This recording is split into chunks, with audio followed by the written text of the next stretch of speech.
السلام علیکم ورحمۃ اللہ وبرکاتہ۔ الحمدللہ رب العالمین والصلاة والسلام علی رسول الامین سید الاولین والآخرین نبینا محمد وعلی آلہ واصحابہ اجمعین ومن تبعہم بإحسان الی یوم الدین، اما بعد۔ آج بتاریخ 24 جمادی الاخری 1432 ہجری بمطابق 27 مئی 2011 جبیل دعویٰ سینٹر کے زیر سایہ ہونے والے اس ماہانہ پروگرام میں سب سے پہلے اللہ رب العالمین کا شکر ادا کرتا ہوں کہ اس نے اس پروگرام کو کرنے کی ہمیں توفیق دی۔ ساتھ ہی ساتھ اپنے معزز مہمان فضلۃ الشیخ توصیف الرحمن راشدی حفظہ اللہ صاحب کے بھی ہم شکر گزار ہیں کہ انہوں نے ہماری دعوت پر لبیک کہا اور ایک اہم موضوع پر گفتگو کرنے کے لیے مشقتوں کو برداشت کیا اور آج وہ آپ کے سامنے حاضر ہیں۔ جہاں تک ہمارے معزز مہمان کا تعلق ہے تو میں سمجھتا ہوں کہ کوئی شخص ایسا نہیں ہوگا جو آپ سے واقف نہ ہو۔ آپ کی بہت ساری CDs ہیں، بہت سارے دروس ہیں جن سے لوگ استفادہ کر رہے ہیں، اور الحمدللہ آپ کا ایسے خانوادے سے تعلق ہے جو خالص علمی گھرانہ ہے، اور آپ کے سارے بھائی الحمدللہ اس وقت دین کے کام میں تبلیغ میں لگے ہوئے ہیں، اور ان کے ذریعے اللہ رب العالمین باطل کی تردید میں بہت بڑا کارنامہ ان کے ذریعے سے انجام ہو رہا ہے، اور ہزاروں ایسے لوگ ہیں جنہوں نے شرک سے بدعات سے توبہ کیا ان کی CDs کو دیکھ کر کے اور ان کے پروگراموں میں شرکت کر کے۔ تو الحمدللہ بدعات کے خلاف ایک ننگی تلوار ہیں، شمشیر برہ ہیں، اور دین کی صحیح ترجمانی الحمدللہ آپ اس وقت دنیا والوں کے سامنے پیش کر رہے ہیں۔ اللہ رب العالمین کے علم میں برکت عطا فرمائے اور زیادہ سے زیادہ لوگوں کو ان سے فائدہ اٹھانے کی توفیق بخشے، آمین۔ جہاں تک موضوع کا تعلق ہے، آپ کا موضوع قادیانیت ہے۔ آپ یہ ہم سے پوچھ سکتے ہیں کہ قادیانیت کے پر مملکت سعودی عرب میں گفتگو کرنے کی یا اس موضوع پر بات کرنے کی یا لیکچر دینے کی کیا ضرورت ہے؟ سبھی جانتے ہیں کہ قادیانی کافر ہیں، کاش ایسے ہی ہوتا، لیکن ایسا نہیں ہے۔ اگر بہت سارے لوگ جانتے ہیں کہ قادیانی کافر ہے تو یہ نہیں جانتے کہ وہ کافر کیوں ہیں، ان کے عقائد سے لوگ ناواقف ہیں۔ اور کوئی قادیانی جب آپ کے پاس آتا تو یہ کہہ کر کے نہیں آتا کہ میں قادیانی ہوں۔ مکاری کے ساتھ کس طریقے سے اپنے دین کی، اپنے نئے مذہب کی مسلمانوں میں نشر و اشاعت کر رہے ہیں، یہ خبر میں نے پڑھی تو میں چونک اٹھا کہ ہندوستان اور نیپال کے بارڈر پر ایک گاؤں میں ایک آدمی 6 مہینے تک باقاعدہ وہ مسجد میں خطبہ جمعہ دیتا رہا۔ 6 مہینے کے بعد معلوم ہوا کہ وہ قادیانی تھا۔ یہ صورتحال ہے۔ بڑے بڑے پوسٹوں پر، بڑے بڑے مناصب پر آج ان کے نام ہمارے ناموں جیسے ہیں، اور وہ اپنے آپ کو احمدی بھی کہتے ہیں، اور جب آپ پوچھیں گے احمدی کیوں کہتے ہیں تو کہیں گے کہ ہمارا امام اللہ کے رسول جناب محمد رسول اللہ صلی اللہ علیہ وسلم دوسرا نام احمد تھا، اس کی طرف ہم اپنے آپ کو نسبت کرتے ہیں، حالانکہ اس کی نسبت غلام احمد قادیانی کی طرف ہوتی ہے، اور اس کے دوسرے نام کی طرف احمد کی طرف نسبت کرتے ہیں۔ تو کہنے کا مقصد یہ ہے کہ بڑی سخت ضرورت تھی اس موضوع پر۔ آج صورتحال یہ ہے کہ شادیاں ہوتی ہیں اور شادی ہونے کے بعد معلوم ہوتا ہے کہ لڑکی قادیانی ہے یا لڑکا قادیانی، اس سے پہلے کسی کو خبر نہیں ہوتی ہے۔ اتنی عیاری اور مکاری کے ساتھ اپنے دین کی نشریات کر رہے ہیں۔ کہیں پر کوئی DM ہے تو کہیں پر کوئی بڑے پوسٹ پر ہے، فوج میں یہ لوگ موجود ہیں، اور لوگ چونکہ ان کے عقیدے سے ناواقف ہیں اس لیے سادہ لوگ مسلمانوں کو اور عام لوگوں کو اپنے جال میں پھنسا لیتے ہیں۔ اس لیے ضرورت تھی کہ اس موضوع پر تقریر کرنے کی اور آپ لوگوں کو صحیح رہنمائی کرنے کی، جس کے لیے موضوع شیخ محترم کو دیا گیا۔ میں بہت شکر گزار ہوں آپ لوگوں کا بھی کہ آپ لوگ الحمدللہ اتنی بڑی تعداد میں شیخ کا خطاب سننے کے لیے حاضر ہوئے، جو اگر کسی چیز پر دعوت کرتی ہے تو اس چیز پر دعوت کرتی ہے کہ شیخ موصوف کتنے لوگوں کے دلوں میں رہتے ہیں، اور لوگ کس طریقے سے آپ کی تقریر سننے کے لیے کہیں سے بھی لوگ آپ کی تقریر سننے کے لیے حاضر ہو جایا کرتے ہیں۔ اور حقیقت یہ ہے کہ آج بڑے بڑے کانفرنسوں، بڑے بڑے پروگرام، بڑے بڑے اجتماعات کی کامیابی کی ضمانت ہے شیخ توصیف الرحمن صاحب۔ میں ان سے اب زیادہ کچھ نہ کہتے ہوئے، کیونکہ وقت بھی زیادہ ہو گیا ہے، میں ان سے گزارش کرتا ہوں کہ شیخ مائک پر تشریف لائیں اور جو انہیں موضوع دیا گیا ہے اس موضوع کی وضاحت کریں اور آپ لوگوں کے سامنے تفصیل کے ساتھ بتائیں کہ قادیانیت کیا ہے، ان کے کفری عقائد کیا، ان کو کافر کیوں کہا جاتا ہے، یہ ساری تفاصیل آپ کے سامنے رکھیں گے۔ میں اللہ رب العالمین سے دعا کرتا ہوں کہ اللہ رب العالمین کے علم میں برکت عطا فرمائے، اور جو کچھ آپ سنیں انہیں ان کو بغور سنیں، اور آپ جب یہاں سے لوٹ کر کے جائیں تو آپ کے علم میں اضافہ ہو۔ اور اس طریقے سے آپ کے سامنے کچھ پرچیاں بھی تقسیم کی گئی، اگر آپ کے پاس سوالات ہوں تو انہیں بھی آپ لکھ کر کے دیں، انشاءاللہ شیخ آپ کے ان سوالوں کا جواب دیں گے۔ والسلام علیکم ورحمۃ اللہ وبرکاتہ، جزاکم اللہ خیر۔ ان الحمد للہ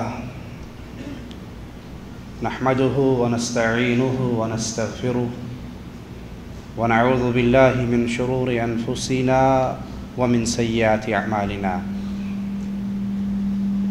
من يهده الله فلا مضل له ومن يضلل فلا هادي له، أشهد أن لا إله إلا الله وحده لا شريك له وأشهد أن محمدًا عبده ورسوله، أما بعد، أعوذ بالله من الشيطان الرجيم، بسم الله الرحمن الرحيم، هو الذي أرسل رسوله بالهدى ودين الحق ليظهره على الدين كله ولو كره المشركون۔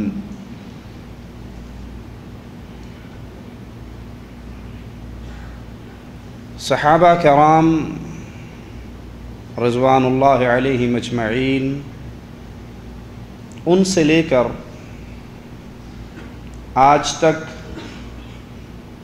امت محمد کریم صلی اللہ علیہ وسلم کا اجماع ہے، اتفاق ہے کہ نبوت کا دروازہ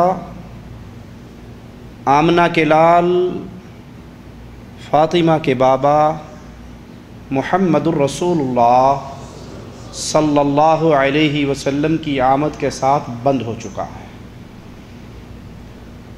امام الانبیاء، امام کائنات، امام اعظم، قائد اعظم، رہبر اعظم، سردار الانبیاء صلی اللہ علیہ وسلم، اللہ نے جو انبیاء کا سلسلہ شروع کیا تھا، جو سیدنا آدم سے سٹارٹ ہوا، وہ محمد الرسول اللہ صلی اللہ علیہ وسلم پہ پورا ہو گیا۔ آپ کی آمد کے بعد، آپ کی تشریف آوری کے بعد، اگر اب کوئی شخص نبی ہونے کا دعویٰ کرتا ہے، نبی ہونے کا آوازہ بلند کرتا ہے، اپنے آپ کو نبی کہتا ہے، کہلواتا ہے، مانا جاتا ہے، منوایا جاتا ہے، تو وہ نبی نہیں ہے، کذاب ہے، دجال ہے، کافر ہے، اسلام سے اس کا کوئی رشتہ باقی نہیں، کیونکہ رسول اللہ صلی اللہ علیہ وسلم نے اس کی ہمیں خبر دی ہے۔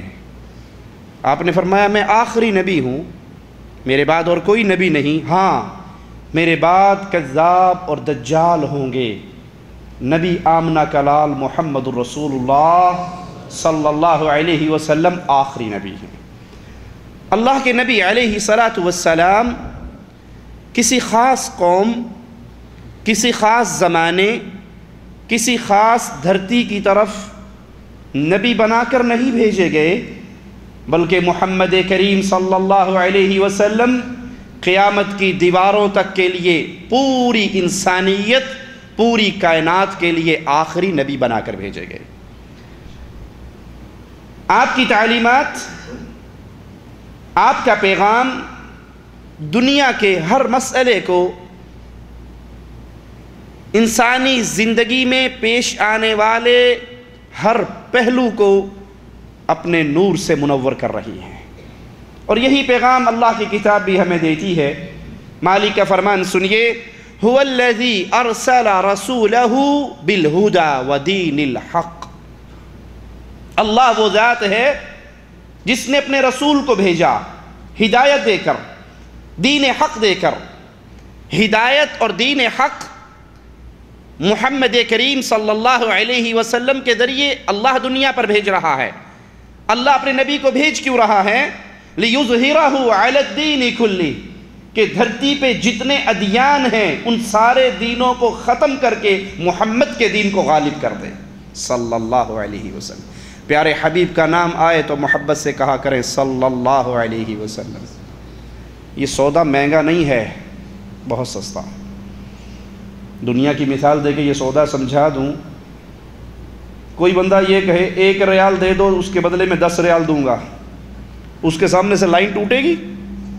اگر وہ صبح 8 بجے دینا شروع کرے، لوگ رات کو 12 بجے آ کے لیٹ جائیں.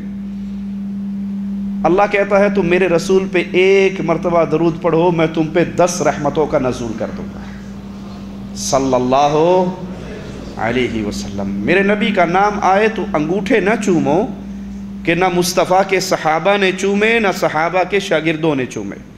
ہاں اپنی زبان کو ضرور تر کرو صلی اللہ علیہ وسلم. محمد کریم آئے کیوں؟ یہ شریعت لائے کیوں؟ یہ پیغام لائے کیوں؟ تاکہ دنیا پہ موجود ہر دین کو مٹا کے اللہ محمد کریم کے دین کو غالب کر دے. وَلَوْ كَرِهَ الْمُشْرِكُونَ اہل شرک تڑپ اٹھے، ان کو نفرت ہو، ان کو غصہ ہو، وہ ناراض ہو. عرش والے کو مشرکوں کی ناراضگی کی کوئی پرواہ نہیں ہے. مشرک ناراض ہوتا ہے تو ہوتا رہے. محمد کریم دین حق کو لے کر آئے صلی اللہ علیہ وسلم دنیا کے ہر دین پہ غالب کرنے کے لیے. آپ کے بعد اب تمام ادیان مغلوب ہیں. غالب ہونا ہے تو دین مصطفیٰ صلی اللہ علیہ وسلم نے. آپ پر جو کتاب آئی، آپ کو قرآن کی صورت میں جو معجزہ دیا گیا، وہ کتاب اتنی عظیم کتاب ہے، وہ کتاب اتنی پیاری کتاب ہے کہ وہ سابقہ تمام ادیان کا مجموعہ ہے. مالک فرماتا ہے وَأَنزَلْنَا إِلَيْكَ الْكِتَابَ بِالْحَقِّ ہم نے حق کے ساتھ آپ پر کتاب اتاری. مُصَدِّقًا لِمَا بَيْنَ يَدَيْهِ مِنَ الْكِتَابِ وَمُهَيْمِنًا عَلَيْهِ ہم نے جو آپ کے پاس کتاب بھیجی وہ خود صدق کے ساتھ موصوف ہے، وہ سچی کتاب ہے. اور اس سے پہلے جو کتابیں آئی ہیں یہ کتاب ان کی بھی تصدیق کرتی ہے. پہلے آنے والی کتابوں کی تصدیق کرنے والی اور خود بھی سچی کتاب ہے. اس کتاب کی شان کیا ہے؟ اس شریعت کی شان کیا ہے کہ یہ اللہ کی طرف سے امت محمدیہ پر احسان ہے، انعام ہے، رب کا پسندیدہ دین ہے. مالک فرماتا ہے اليوم اکملت لکم دینکم واتممت علیکم نعمتی ورضیت لکم الاسلام دینا. آج اس نے تمہارے لیے تمہارے دین کو مکمل کر دیا، تم پر اپنا انعام پورا کیا، اور میں نے اسلام کو تمہارے لیے دین پسند کیا. دین اسلام اللہ کی طرف سے بھیجا ہوا دین. دین اسلام شریعت مصطفیٰ صلی اللہ علیہ وسلم اللہ کی پسند کردہ، اللہ نے چنی، اللہ نے پسند کی، اللہ کی نعمت ہمارے اوپر پوری ہوئی. اور اس کو نازل کرنے کے بعد، انعام بنانے کے بعد، یہ وہ عظیم کتاب ہے جس کی حفاظت کی ذمہ داری بھی عرش والے نے خود لی ہے. مالک فرماتا ہے اِنَّا نَحْنُ نَزَّلْنَا الذِّكْرَ وَإِنَّا لَهُ لَحَافِظُونَ اس کتاب کو ہم نے نازل کیا ہے. مصطفیٰ علیہ السلام پر یہ کتاب عرش والے نے نازل کی ہے. مالک فرماتا ہے اس کی حفاظت کی ذمہ داری بھی ہم نے رکھی ہے. اللہ اس کو بھیجنے والا، اللہ اس کو اتارنے والا، اور اللہ ہی اس کی حفاظت کرنے والا. قرآن حکیم یہ اعلان کر رہا ہے کہ محمد کریم صلی اللہ علیہ وسلم دنیا کو ہدایت کا پیغام دینے کے لیے آئے. دین اسلام کے ذریعے اس ہدایت کی تکمیل ہوگی. اس دین کی حفاظت کا ذمہ بھی اللہ نے لیا. اب سوچئے، اللہ نے یہ کتاب بھیجی جو رحمت ہے، اس کی حفاظت بھی اللہ کے ذمہ ہے. پھر نئے نبی کی ضرورت کیا ہے؟ شریعت وہ آئی ہے جو قیامت تک کے لیے ہے. شریعت اس کی حفاظت بھی اللہ کے ذمہ ہے. اب نئے نبی کی ضرورت کیا ہے؟ ضرورت اصلاح کرنے والوں کی ہے، انبیاء کی ضرورت نہیں ہے. اسی لیے محمد کریم صلی اللہ علیہ وسلم فرماتے ہیں، اور یہ حدیث صحیح بخاری میں ہے، ان العلماء ورثۃ الانبیاء انبیاء کے وارث علماء ہیں، محمد کریم کے وارث علماء ہیں۔ شریعت پوری ہو گئی، قرآن شریعت کی روشنی ہمارے تک پہنچ گئی، اور وہ شریعت ہے جس کے اندر کوئی اضافہ اور کمی نہیں ہو سکتی۔ وہ شریعت ہے جو قیامت تک کے پیغام کو، نور کو اپنے اندر پنہا کیے ہوئے ہے۔ اس کی حفاظت بھی اللہ کر رہا ہے۔ اب ضرورت تو صرف اصلاح کرنے والوں کی ہے، نہ نئے نبی کی ضرورت ہے، نہ نئی شریعت کی ضرورت ہے۔ رسول اللہ صلی اللہ علیہ وسلم نے فرمایا، بنی اسرائیل کی نگہداشت انبیاء کی ذمہ داری تھی۔ جب ایک نبی فوت ہو جاتے، رخصت ہو جاتے، خلفہ نبی آخر، اس کے بعد دوسرے نبی آ جاتے۔ وَإِنَّهُ لَا نَبِيَ بَعْدِي، لوگوں سنو، بنی اسرائیل کی نگہداشت اللہ نے انبیاء کے ذمہ لگائی۔ ایک نبی فوت ہوتے، اس کی جگہ دوسرے نبی لے لیتے، لیکن میرے بارے میں اعلان سن لو، لا نبی بعدی، میرے بعد کوئی نبی نہیں ہے۔ نبوت کا دروازہ یہاں پہ بند ہو رہا ہے، میرے بعد کوئی نبی نہیں ہے۔ ہاں، میرے نائبین کثرت سے ہوں گے، خلفاء کثرت سے ہوں گے جو لوگوں کی اصلاح کریں گے۔ آئیے دیکھیے محمد کریم صلی اللہ علیہ وسلم کو اپنی امت سے کتنا پیار تھا۔ اے امت اسلام، اے امت قرآن، اے امت محمد مصطفیٰ، آپ سے آپ کے حبیب کو، آپ سے آپ کے شفیق نبی کو، آپ سے آپ کے آقا کو کتنی محبت تھی، کتنا پیار تھا۔ ان کے دل میں آپ کی نجات کے لیے کتنا درد تھا۔ خود فرماتے ہیں صلی اللہ علیہ وسلم، میری مثال تو ایسے ہے جیسے آگ جلانے والا آگ جلاتا ہے۔ جب آگ الاؤ روشن ہوتا ہے، پروانے اس میں آ کر گرنا شروع ہو جاتے ہیں۔ وہ اپنے ہاتھ سے پروانوں کو روکتا ہے، پروانے اس پر غالب آتے ہیں اور آگ میں گرتے ہیں۔ لوگو، میں تمہاری پشتوں سے پکڑ پکڑ کر تمہیں جہنم سے بچاتا ہوں، تم دامن چھڑا کے پھر جہنم میں گرتے ہو۔ امت اسلام، اللہ کے نبی علیہ السلام کو آپ کا کتنا درد تھا، آپ کی کتنی فکر تھی۔ مومنوں کی ماں سیدہ عائشہ رضی اللہ تعالی عنہا فرماتی ہیں، رات کو میں نے بستر پہ دیکھا، میرے آقا بستر پہ نہ تھے۔ بیوی ہونے کے ناطے دل میں خیال آیا شاید کسی دوسری زوجہ کے پاس نہ چلے گئے ہوں۔ میں اٹھ کے باہر نکلی، دیکھا اللہ کے نبی جا رہے، میں بھی آہستہ آہستہ پیچھے چلنے لگی۔ دنیا سو رہی ہے، دنیا آرام کر رہی ہے، امت نیند کے مزے لے رہی ہے، اور امت کا آقا رات کی تنہائیوں میں اٹھ کے جاگ رہا ہے۔ کہا میں پیچھے پیچھے جا رہی ہوں۔ مصطفیٰ مسلمانوں کی قبروں پہ آتے ہیں، فوت ہو جانے والے مسلمانوں کے لیے رات کی تنہائیوں میں رب سے رو رو کے ان کی معافی کا سوال کرتے ہیں۔ کتنا درد ہے اپنی امت کا، کتنا درد ہے کہ لوگ جہنم کی آگ سے بچ جائیں۔ ایک یہودی بچے کے مرنے کی خبر ملتی ہے، اس کے گھر پہ پہنچتے ہیں، سرہانے پر بیٹھتے ہیں، کہتے ہیں غلام قل لا الہ الا اللہ، لا الہ الا اللہ کہہ دو۔ وہ اپنے بابا کو دیکھتا ہے، باپ کہتا ہے کہہ دے جو محمد کریم ابو القاسم کہہ رہے ہیں، کہہ دے۔ وہ کہتا ہے اشہد ان لا الہ الا اللہ وان محمد رسول اللہ۔ آپ کا چہرہ پھول کی طرح کھل اٹھتا ہے۔ دروازے کی طرف آتے ہیں، آخری ہچکی اس کی سنائی دیتی ہے، زبان مبارک حرکت میں آتی ہے، اللہ تیرا شکر ہے میرے ذریعے ایک جان تو نے جہنم سے اور بچا لی۔ امت کا کتنا غم ہے، امت کی کتنی فکر ہے، جہنم کی آگ سے بچانے کا کتنا آپ کے دل میں درد ہے۔ اہل طائف پتھر مار مار کے زخمی کر دیتے ہیں، لہو لہان کر دیتے ہیں مصطفیٰ علیہ السلام کو۔ اپنی نگاہوں کو آسمان کی طرف بلند کرتے ہیں، جبرائیل کو پاتے ہیں، پہاڑوں کا فرشتہ ساتھ لایا ہے، کہتا ہے مصطفیٰ صلی اللہ علیہ وسلم، آپ کے رب نے آپ کے ساتھ آپ کی قوم کے سلوک کو دیکھ لیا ہے۔ فرشتہ پہاڑوں کا ساتھ آیا ہے، اجازت ہو ان دو پہاڑوں کو اٹھا کر طائف والوں کو پیس کے رکھ دے گا، اجازت دیجیے۔ کہا ان کو پیسنے کی بات کرنے والے، ان پہ پہاڑوں کو گرانے کا تذکرہ کرنے والے، آج انہوں نے فاطمہ کے بابا کو مارا ہے، مجھے یقین ہے ان کو پیسنے کی بات نہ کرو، انہوں نے میری شریعت کو قبول نہیں کیا، ان کی پشتوں سے نکلنے والے ضرور لا الہ الا اللہ پڑھتے ہیں۔ وہ ضرور اس کلمے کا اقرار کریں گے، وہ ضرور میری امت میں داخل ہوں گے۔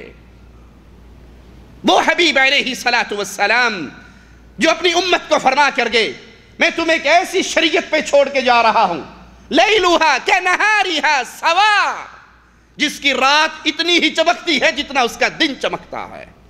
وہ محمد کریم صلی اللہ علیہ وسلم جس کی محبت، جس کا پیار، امت کا درد، اس کے بارے میں قرآن گواہی دیتا ہے لَقَدْ جَاءَكُمْ رَسُولٌ مِّنْ أَنفُسِكُمْ، اللہ نے تمہارے پاس رسول بھیجا، نور من نور اللہ نہیں، تمہارے پاس رسول بھیجا، من انفسکم، تمہاری جانوں میں سے، تمہاری نسل میں سے، انسانیت میں سے، اولاد آدم میں سے، تم میں سے اللہ نے رسول بھیجا۔ عزیز علیہ ما عنتم حریص علیکم بالمؤمنین رؤوف الرحیم۔ اس رسول کی شان کیا ہے، اس کا مقام کیا ہے؟ تمہارا نقصان اس پہ بڑا برا گزرتا ہے، تمہارا نقصان بھاری گزرتا ہے، تمہاری فلاح کا حریص ہے، ایمان لانے والوں کے لیے شفیق ہے، رحیم ہے۔ محمد کریم صلی اللہ علیہ وسلم کا امت کے درد کا نظر اگر تاریخ میں دیکھنا ہے تو اس واقعے سے دیکھو، آقا کو کتنا پیار تھا اپنی امت سے۔ پوری رات میرے حبیب جناب محمد کریم صلی اللہ علیہ وسلم ایک آیت کی تلاوت کرتے ہوئے رو رو کر اپنے اللہ کو مناتے ہوئے پوری رات گزار دیتے ہیں، اور وہ آیت کیا ہے؟ ان تعذبہم فإنہم عبادک، اے اللہ اگر تو ان کو عذاب دے گا تو یہ تیرے بندے ہیں، وَإِن تَغْفِرْ لَهُمْ فَإِنَّكَ أَنْتَ الْعَزِيزُ الْحَكِيمُ، اور اللہ اگر تو انہیں معاف کر دے گا تو غالب حکمت والا ہے۔ امت کی معافی کے لیے ساری رات روتے رہے، ان کی اپنے اگلے پچھلے تو اللہ نے سارے ہی معاف کر دیے تھے۔ سیدہ عائشہ فرماتی ہیں مصطفیٰ رب کے سامنے سجدوں میں ایسے روتے جیسے بچہ بلکتا ہے، ایسے آوازیں آپ کے سینے سے نکلتی جیسے ہنڈیا کے ابلنے کی آواز آتی ہے، اپنے رب کو مناتے ہوئے اپنی امت کے درد میں ساری رات اسی آیت کو پڑھتے ہوئے گزار دیتے۔ امت کا نبی کریم کو کتنا خیال تھا۔ ابو داؤد میں ہے، فرماتے ہیں لولا ان اشق علی امتی، اگر مجھے اپنی امت کی مشقت کا خیال نہ ہوتا، امت پہ بھاری پڑنے کا خیال نہ ہوتا، لَأَمَرْتُهُمْ بِالسِّوَاكِ عِنْدَ كُلِّ صَلَاةٍ، میں ہر نماز سے پہلے ان کو مسواک کرنے کا حکم دیتا۔ مسواک کرنا ایک چھوٹی سی سنت ہے مصطفیٰ صلی اللہ علیہ وسلم کی۔ نبی فرماتے ہیں یہاں پر بھی مجھے اپنی امت کا خیال ہے، اور اگر امت کے درد کا، مشقت کا، پریشانی کا خیال نہ ہوتا میں حکم دیتا۔ مسواک مجھے اتنی پسند ہے کہ میرا ہر امتی نماز سے پہلے، وضو سے پہلے یہ مسواک کرے۔ ترمذی میں ہے اللہ کے نبی فرماتے ہیں اگر مجھے امت پہ ڈر اور مشقت کا ڈر نہ ہوتا لَأَمَرْتُهُمْ بِتَأْخِيرِ الْعِشَاءِ إِلَى ثُلُثِ اللَّيْلِ، میں انہیں حکم دیتا کہ نماز عشاء کو تاخیر سے پڑھا کرو۔ میں نے اس کا حکم کیوں نہیں دیا، اسے فرض کیوں نہیں قرار دیا؟ کہیں میری امت پہ بھاری نہ پڑ جائے۔ میرے نبی نے تراویح پڑھائی تھی ایک رات، دوسری رات بھی پڑھائی تھی، تیسری رات بھی پڑھائی تھی۔ میرے نبی کے ساتھی آئے تھے، اگلی رات مصطفیٰ باہر نہ آئے، یہ آوازیں کھانستے رہے، اپنے موجود ہونے کا احساس دلاتے رہے۔ آقا فجر کے قریب باہر آئے، کہا مجھے پتا تھا تم باہر آ گئے ہو، میں تمہارے موجود ہونے کے احساس کو پا چکا تھا، میں اس لیے باہر نہ آیا، تمہارے اس شوق اور ذوق کو دیکھ کر کہیں اللہ اس تراویح کی نماز کو تم پہ فرض نہ قرار دے دے اور پھر میری امت کے لیے کہیں مشکل نہ ہو جائے۔ اسی لیے صحابہ فرماتے ہیں رسول کریم کی وفات کے بعد کہ اللہ کے نبی اس حال میں فوت ہوئے، آسمان پہ اڑنے والے پرندوں تک کا علم محمد ہمیں دے کر گئے ہیں صلی اللہ علیہ وسلم۔ میری نبی کے، میرے پیارے آقا کے دل میں امت اسلام تمہارا درد کتنا ہے اس منظر کو سامنے رکھیے۔ حشر بپا ہوگا، قیامت کا دن بپا ہوگا، ہر نبی کی زبان پہ ایک ہی سوال ہوگا اللہم لا اسألوک الا نفسی، اللہ آج مجھے صرف اپنی جان کا سوال کرنا ہے۔ سیدنا آدم یہی کہیں گے، ابراہیم یہی کہیں گے، موسیٰ یہی کہیں گے، عیسیٰ یہی کہیں گے علیہ السلام، اللہ آج صرف اپنی جان کا سوال کرنا ہے۔ اے مصطفیٰ کو چھوڑ کر، مصطفیٰ کے در کو چھوڑ کر، اغیار کے دروں سے ہدایت تلاش کرنے والوں، آقا علیہ السلام کے دین کو چھوڑ کر لوگوں کے بنائے ہوئے دین کو لینے والوں، کاش تم نے مصطفیٰ کے ان جملوں کو تو سنا ہوتا، آقا کے ان فرامین کو اپنے دل میں سمایا ہوتا۔ ایک ہستی ہوگی حشر کے میدان میں، ایک ہستی، ایک ذات، وہ اپنی جان کا سوال نہیں کرے گی، خانوادے کا سوال نہیں کرے گی، اپنے رشتہ داروں کا سوال نہیں کرے گی، اس کی زبان حرکت کرے گی، عرش والے کے دربار میں اس کا آوازہ بلند ہوگا تو وہ کہیں گے یا ربی امتی، یا ربی امتی۔ اللہ، آج تیرا رسول رو رہا ہے، اپنی امت کی معافی کے لیے رو رہا ہے۔ یہ تمام دلائل اپنے سامنے رکھیے۔ اس امت اسلام کے لیے نبی کی محبت، نبی کا پتھر کھانا، نبی کا ماتھا پھڑوانا، نبی کا دندان شہید کروانا، اور زخمی ہو کر یہ کہنا یہ قوم کیسے فلاح پائے گی جس نے اپنے رسول کے ماتھے کو ہی پھاڑ دیا، حالانکہ ان کا رسول تو ان کو جہنم سے بچا کے جنت میں جانے کی دعوت دیتا ہے۔ اپنی بیٹیوں کو گھر بیٹھے ہوئے طلاق ملی تو اس غم کو برداشت کیا۔ لوگوں، جس نبی نے استنجے کے طریقے سکھائے، جس نبی نے کھانا کھانے کے طریقے سکھائے، جس نبی نے کسی کے در پہ جا کر دروازہ بجا کر اجازت لینے کے طریقے سکھائے، جو اپنی امت کے لیے اتنا حریص ہو، یہ کیسے ممکن ہے کہ نبی کے بعد قادیان میں ایک نبی نے آنا ہو اور محمد اس کی خبر نہ دے کے جائیں؟ عقل والو، اپنی عقل کو استعمال تو کرو۔ مصطفیٰ علیہ السلام جو وضو کے طریقے سکھا رہے، غسل جنابت کے طریقے سکھا رہے، میاں بیوی کے تعلقات کے طریقے سکھا رہے، استنجے کے طریقے، طہارت کے طریقے سکھا رہے، کاروبار کے طریقے سکھا رہے، بازار میں گئے، غلے کے اندر ہاتھ ڈالا، اوپر سے خشک نیچے سے گیلا، اس موضوع پر خاموش نہ رہے، فرمایا جس نے ہمارے ساتھ ملاوٹ کی وہ ہم میں سے نہیں۔ جو کاروبار کے طریقے سکھاتے ہیں، جو زندگی کا ایک ایک مسئلہ، چھوٹا چھوٹا مسئلہ بتاتے ہیں، کیسے ممکن ہے کہ امت کو اتنے بڑے مسئلے سے پردے میں رکھ کر چلے جائیں، اندھیرے میں چھوڑ کر چلے جائیں کہ قادیان میں ایک نیا نبی آنا ہو اور محمد اس کی خبر نہ دے کے جائیں صلی اللہ علیہ وسلم، اور خود اپنی امت کو جہنم کا ایندھن بنا کر چلے جائیں؟ کیونکہ سچا نبی ہو اور اس کو نہ مانا جائے تو نہ ماننے والے کہاں جائیں گے؟ جہنم میں۔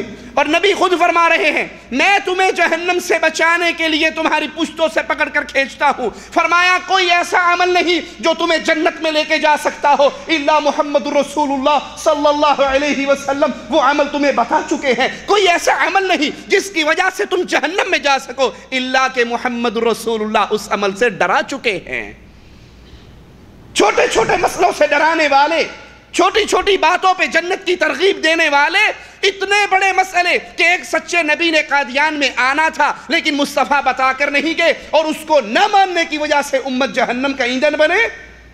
خود مرزا غلام احمد قادیانی اپنی کتاب تبلیغ رسالت صفحہ 27 جلد 9 پر لکھتا ہے میرا انکار کرنے والا جہنمی ہے۔ مرزا کی اگر اس بات کو مان لیا جائے کہ اس کا انکار کرنے والا جہنمی ہے تو مصطفیٰ کی احادیث اٹھاؤ، وہ تو بول بول کے صدا لگا لگا کے بتا رہی ہے لوگوں لا نبی بعدی، میرے بعد نبی کوئی نہیں کذاب ہوں گے، میرے بعد نبی کوئی نہیں دجال ہوں گے۔ اس وقت تک قیامت قائم نہ ہوگی جب تک 30 کذاب اور دجال ظاہر نہ ہو جائیں۔ ہر کسی کا یہی دعویٰ ہوگا کہ میں نبی ہوں، لوگوں میں آخری نبی ہوں، لا نبی بعدی، میرے بعد اور کوئی نبی نہیں ہے۔ نہ تو اللہ کے نبی نے اس کی خبر دی بلکہ کہا کذاب اور دجال تو ہوں گے، نبی نہیں ہوں گے۔ ترمذی میں ہے اللہ کے نبی صلی اللہ علیہ وسلم نے فرمایا رسالت اور نبوت ختم ہو گئی، رسالت اور نبوت ختم ہو گئی، فلا رسول بعدی ولا نبی، اب میرے بعد نہ رسول ہے نہ نبی ہے، نہ رسول ہے اور نہ نبی ہے، رسالت اور نبوت ختم ہو چکی ہے، اب میرے بعد نہ کوئی رسول آئے گا نہ کوئی نبی آئے گا۔ صحیح بخاری میں ہے رسول اللہ صلی اللہ علیہ وسلم نے فرمایا ان مثلی ومثل الانبیاء من قبلی، میری اور انبیاء جو مجھ سے پہلے گزر گئے ان کی مثال ایسے ہیں جیسے کسی شخص نے ایک گھر بنایا ہو فاحسنہ واجملہ الا موضع لبنۃ، اس نے بہترین کوٹھی بنائی، گھر بنایا، ساری کوٹھی بڑی خوبصورت، بڑی پیاری، بڑی اچھی بنائی، ایک اینٹ کی جگہ خالی ہے۔ فجعل الناس یطوفون بہ، لوگ آتے ہیں اس کو دیکھتے ہیں، اس بلڈنگ کو دیکھ کے خوش ہوتے ہیں اور کہتے کیا ہے اگر یہاں پہ یہ اینٹ لگ جاتی تو کتنا ہی اچھا ہوتا. ساری کوٹھی بڑی اچھی ہے, سارا گھر بڑا پیارا ہے, ہر زاویے سے اچھا ہے, یہ ایک کونے میں ایک اینٹ خالی کی جگہ ہے, اگر یہ اینٹ لگ جائے تو اس کی خوبصورتی کو 4 چاند لگ جائیں. محمد کریم صلی اللہ علیہ وسلم نے فرمایا میں وہ اینٹ ہوں, میں وہ جو جگہ باقی تھی اس کو پر کرنے والا ہوں. وَأَنَا خَاتَمُ النَّبِيِّينَ, اور میں نبیوں کے سلسلے کا اختتام کرنے والا ہوں, میں آخری نبی ہوں. انبیاء کے اس سلسلے میں جو ایک جگہ خالی تھی وہ محمد الرسول اللہ صلی اللہ علیہ وسلم کے آنے سے پر ہو گئی. صحیح مسلم کی روایت میں ہے فَجِئْتُ فَخَتَمْتُ الْأَنْبِيَاءَ, بس میں آیا اور میں نے انبیاء کے سلسلے کو ختم کر دیا, اب میں آخری نبی ہوں, میرے بعد کوئی اور نبی نہیں ہے. رسول اللہ صلی اللہ علیہ وسلم کی اس حدیث میں 2 چیزیں سمجھنے والی. آپ نے فرمایا فَلَا رَسُولَ بَعْدِي وَلَا نَبِي, نہ تو میرے بعد کوئی رسول ہے اور نہ میرے بعد کوئی نبی ہے. اب رسول اور نبی میں کیا فرق ہے؟ اور ایک لفظ بعدی, اس کا مفہوم جاننے کے لیے آئیے تھوڑا سا غور کرتے ہیں. خود مرزا غلام احمد قادیانی لکھتا ہے کہ خدا تعالیٰ قرآن پاک میں فرماتا ہے کہ رسول دنیا میں مطیع اور محکوم ہو کر نہیں آتا, بلکہ وہ مطاع اور صرف اپنی وحی کی اتباع کرتا ہے جو اس پر بذریعہ جبرائیل نازل ہوتی ہے. نبی کی تعریف کرتے ہوئے مرزا لکھتا ہے کہ نبی کے معنی صرف یہ ہیں کہ خدا سے خبر پانے والا ہو اور اس سے مکالمے کا شرف حاصل ہو چکا ہو. شریعت لانا اس کے لیے ضروری نہیں, اور نہ اس کے لیے یہ ضروری ہے کہ صاحب شریعت رسول کا متبع نہ ہو. نہ خود شریعت لانا ضروری ہے اور نہ صاحب شریعت نبی کا متبع نہ ہونا اس کے لیے ضروری ہے. یہ رسول اور نبی کی تعریف کے اندر مرزا کہتا ہے. اب سوچئے مرزا غلام احمد قادیانی ہی کی ان 2 باتوں سے یہ واضح ہوا کہ رسول صاحب شریعت ہوتا ہے اور نبی صاحب شریعت کا متبع ہوتا, اور نہ ہی وہ نئی شریعت اپنے ساتھ لاتا. ان دونوں معانی کو اگر سامنے رکھیں تو حدیث کے الفاظ پہ غور کریں, اس نتیجے پر پہنچیں گے کہ رسول اللہ صلی اللہ علیہ وسلم کے بعد نہ تو صاحب شریعت نبی آ سکتا ہے, نئی شریعت لے کے صاحب شریعت نبی آ سکتا ہے, نہ صاحب شریعت کے تابع کوئی نبی آ سکتا ہے, کیونکہ آپ نے رسول اور نبی دونوں کا انکار کیا ہے. نہ رسول ہے میرے بعد اور نہ میرے بعد نبی ہے. اور آپ نے فرمایا فلا رسول بعدی ولا نبی, اب میرے بعد نہ کوئی رسول ہے نہ نبی. بعدی کے کئی معنی ہیں. نمبر 1, بعد بمعنی غیر حاضری کے بھی آتا ہے, غیر موجودگی, غیر حاضری. قرآن کریم خبر دیتا ہے ثم اتخذتم العجل من بعدی, پھر تم نے تجویز کر لیا گوسالہ کو موسیٰ کے بعد, یعنی موسیٰ کے پہاڑ پہ چلے جانے کے بعد, غیر حاضری کا معنی. دوسرا معنی بعد کا بمعنی خاتمہ, اینڈ ہونے کے بعد, اس پر بھی دلالت کرتا ہے, اور اس کی دلیل قرآن حکیم کی یہ آیت ہے وَلَقَدْ آتَيْنَا مُوسَى الْكِتَابَ وَقَفَّيْنَا مِن بَعْدِهِ بِالرُّسُلِ, موسیٰ کو ہم نے کتاب دی, پھر اس کے فوت ہو جانے کے بعد کئی رسول بھیجے, ان کے اختتام کے بعد پھر کئی رسول بھیجے. تیسرا معنی بعد کا کبھی معن بعد میں بھی آتا ہے, جیسے موسیٰ علیہ السلام کے بعد ہارون علیہ السلام کو فوراً نبی بنایا گیا. بعد کا اطلاق کبھی شریعت اور حکومت کے ختم ہونے پر بھی آتا ہے, اور اس کی دلیل اللہ کے قرآن سے یہ ہے ثم جعلناکم خلائف فی الارض من بعدہم, یعنی اس کی حکومت کے بعد ہم نے تمہیں زمین کا خلیفہ بنایا. بعد کے معنی پیچھے کے ہیں, خواہ وہ کسی صورت میں بھی ہو. اس تفصیل کے بعد حدیث کا معنی بالکل واضح ہو گیا کہ آپ کو نبوت عطا ہونے کے بعد نہ تو فوراً بعد کوئی اور نبی آ سکتا ہے, محمد کریم کو نبوت ملنے کے, نہ تو فوراً بعد کوئی نبی آ سکتا ہے, نہ آپ کی زندگی میں آ سکتا ہے, نہ مدینہ منورہ سے غیر حاضری کی صورت میں آ سکتا ہے, اور نہ نبی کی وفات اور رحلت کے بعد آ سکتا ہے. اور شریعت کے ختم ہونے کا تو تصور ہی نہیں ہے, کیونکہ شریعت محمدیہ قیامت تک کے لیے آئی ہے. ایک عرصہ تک مرزا غلام احمد قادیانی خود بھی ختم نبوت کا قائل رہا. ایک عرصہ تک, یہ جتنے حوالے دوں گا کوئی صاحب چاہے تو مرزا کی اصل کتابیں ہم اس کو پرووائڈ کر سکتے ہیں, یہ ہمارے پاس موجود ہیں. ایک عرصے تک مرزا غلام احمد قادیانی خود بھی ختم نبوت کا قائل رہا. مرزا غلام احمد لکھتا ہے اگر ہم حضور صلی اللہ علیہ وسلم کے بعد کسی نبی کے ظہور کو جائز تسلیم کر لیں, اگر ہم یہ مان لیں کہ نبی صلی اللہ علیہ وسلم کے بعد کوئی اور نبی آ جائے اور اس کا آنا جائز ہو, تو ہم وحی نبوت کے دروازوں کو کھول دیں گے جو کہ بند ہو چکا ہے. یہ کسی سنی عالم سلفی عالم کی تحریر نہیں پڑھ رہا ہوں، مرزا غلام احمد کی اپنی تحریر جو اس نے دعوی نبوت سے پہلے لکھی تھی۔ وہ کہتا ہے اگر ہم یہ فرض کر لیں، مان لیں کہ اب کوئی اور نبی بھی آ سکتا ہے، تو وحی اور نبوت رسالت کا جو سلسلہ بند ہو چکا ہے ہم اس کو پھر دوبارہ کھول دیں گے، اور یہ ایسی غلط بات ہے جو مسلمانوں پر مخفی نہیں، اور کوئی نبی ہمارے نبی محمد صلی اللہ علیہ وسلم کے بعد کس طرح آ سکتا ہے جبکہ آپ کے ذریعے انبیاء کا سلسلہ ختم ہو گیا ہے۔ مرزا دوسری جگہ پر اپنی کتاب میں لکھتا ہے میرے لیے ممکن نہیں کہ میں دعوی نبوت کر کے اسلام سے خارج ہو جاؤں۔ آج اگر ہم کہتے ہیں کہ اسلام کی نبی کریم کی نبوت کے بعد دعوی نبوت کرنے والا کافر ہے، تو اس کی دلیل شریعت کے دلائل اپنی جگہ پہ مرزا خود اپنی سابقہ تحریر میں خود لکھتا ہے کہ میرے لیے ممکن نہیں کہ میں دعوی نبوت کر کے اسلام سے خارج ہو جاؤں، قوم کفار سے جا ملوں، میں کیسے نبوت کا دعویٰ کر سکتا ہوں جبکہ میں مسلمان ہوں۔ مرزا تیسری جگہ پہ لکھتا ہے محمد صلی اللہ علیہ وسلم کے بعد کسی مدعی نبوت اور رسالت کو جھوٹا مانتا ہوں، کافر جانتا ہوں، میرا یقین ہے وہی یہ رسالت آدم علیہ السلام سے شروع ہوئی اور محمد الرسول اللہ صلی اللہ علیہ وسلم پہ ختم ہوئی۔ تبلیغ رسالت صفحہ 20 اور 21 جلد نمبر 3۔ مرزا نبوت کے اعلان سے پہلے اپنی تحریروں میں اپنی کتابوں میں تسلیم کرتا ہے کہ محمد کریم کے بعد کوئی نبی نہیں آ سکتے، میں محمد کریم صلی اللہ علیہ وسلم کی نبوت کے بعد کسی اور نبی کا دعویٰ کرنے والے کو جھوٹا بھی مانتا ہوں، کافر بھی مانتا ہوں۔ اگر میں خود نبوت کا دعویٰ کروں تو میں قوم کفار سے جا ملوں گا، میں مسلمان نہیں رہوں گا۔ مرزا غلام احمد لکھتا ہے میں جناب خاتم الانبیاء کی ختم نبوت کا قائل ہوں، اور جو شخص ختم نبوت کا منکر ہو اس کو بے دین دائرہ اسلام سے خارج سمجھتا ہوں۔ تبلیغ رسالت صفحہ 44۔ مرزا اپنی ایک اور کتاب آسمانی فیصلہ صفحہ 25 پہ لکھتا ہے اے مسلمانوں، اے لوگو، اے مسلمانوں کی ذریت کہلانے والو، دشمن قرآن نہ بنو، خاتم النبیین کے بعد وہی نبوت کا سلسلہ جاری نہ کرو، اس خدا سے شرم کرو جس کے سامنے حاضر کیا جاؤ گے۔ مسلمان کہلانے والو شرم کرو، سلسلہ وحی اور نبوت کے دروازے کو نہ کھولو، قیامت کے دن تم اللہ کے سامنے کھڑے ہوں گے تو اللہ کو کیا منہ دکھاؤ گے، یہ کیا کرنے لگے ہو۔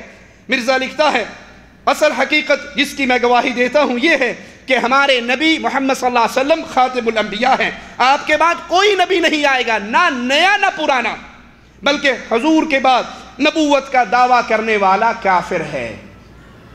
یہ آپ نے دلائل سنے کس کی زبان سے؟ مرزا غلام احمد قادیانی کی زبان سے۔ مرزا اپنی کتاب تبلیغ رسالت صفحہ 302 جلد 6 پہ لکھتا ہے میں ہر نبوت کے دعوے دار کو لعنتی سمجھتا ہوں، وہ لعنت کا مستحق ہے جو نبوت کا اعلان کرے۔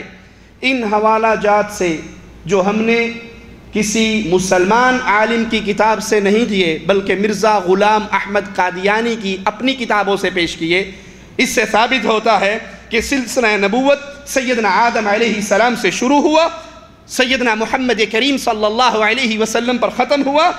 آئیے یہ تو تصویر کا ایک رخ تھا، تصویر کا دوسرا رخ بھی آپ کو دکھاؤں۔ مرزا غلام احمد قادیانی نبوت کا دعویٰ کرتے ہوئے اپنی کتاب حقیقت الوحی پر لکھتا ہے میں اس خدا کی قسم کھا کر کہتا ہوں جس کے ہاتھ میں میری جان ہے کہ اس نے مجھے بھیجا ہے، اس نے میرا نام نبی رکھا ہے۔ ابھی آپ پہلے کیا سن رہے تھے؟ نبوت کا اعلان کرنے والا کون ہے؟ کافر ہے، قوم کفار سے ملنے والا ہے، لعنتی ہے، جہنمی ہے، مردود ہے۔ یہ فتوے کس نے لگائے؟ شریعت کے دلائل اپنی جگہ پہ، عقل مندو عقل کے ناخن لو۔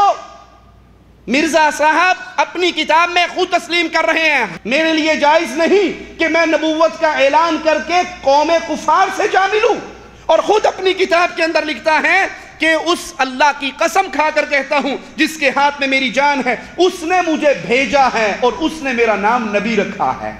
تو مرزا اپنے فتووں کے مطابق، ہمارے فتوے بعد میں آئیں گے، مرزا اپنے فتووں کے مطابق کافر بھی ہے، لعنتی بھی ہے، جہنمی بھی ہے، قوم کفار میں سے بھی ہے۔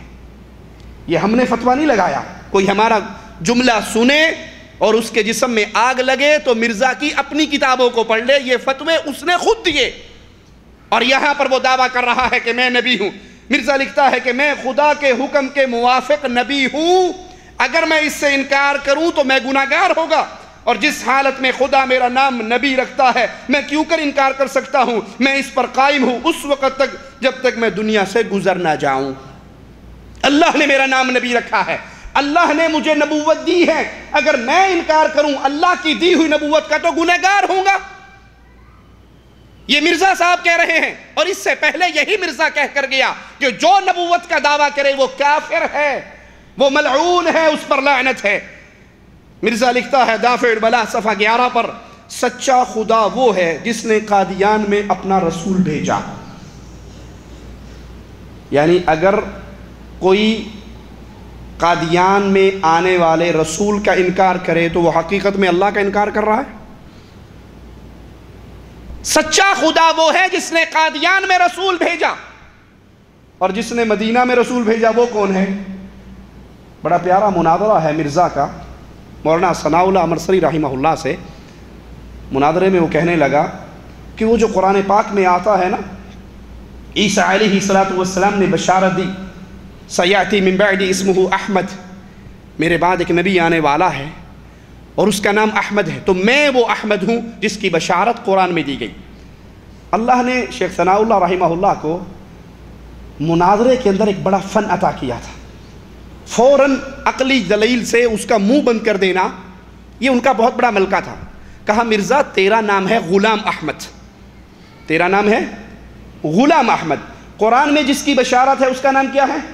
احمد، تو تیرے اوپر تو یہ دلیل فٹ نہیں ہوتی۔ کہا یہی تو آپ سمجھتے نہیں ہو معرفت کی بات، اصل میں غلام احمد تو تھا، لیکن میں نے احمد کی غلامی کی اتنی غلامی کی کہ میں خود احمد بن گیا۔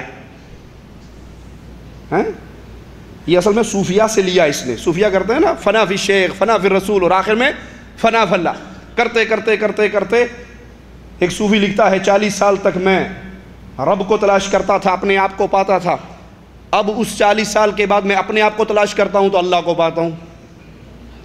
وہ کہتے ہیں میں نے اتنی غلامی کی احمد کی، اتنی غلامی کی، حق ادا کر دیا غلامی کا، خود احمد بن گیا۔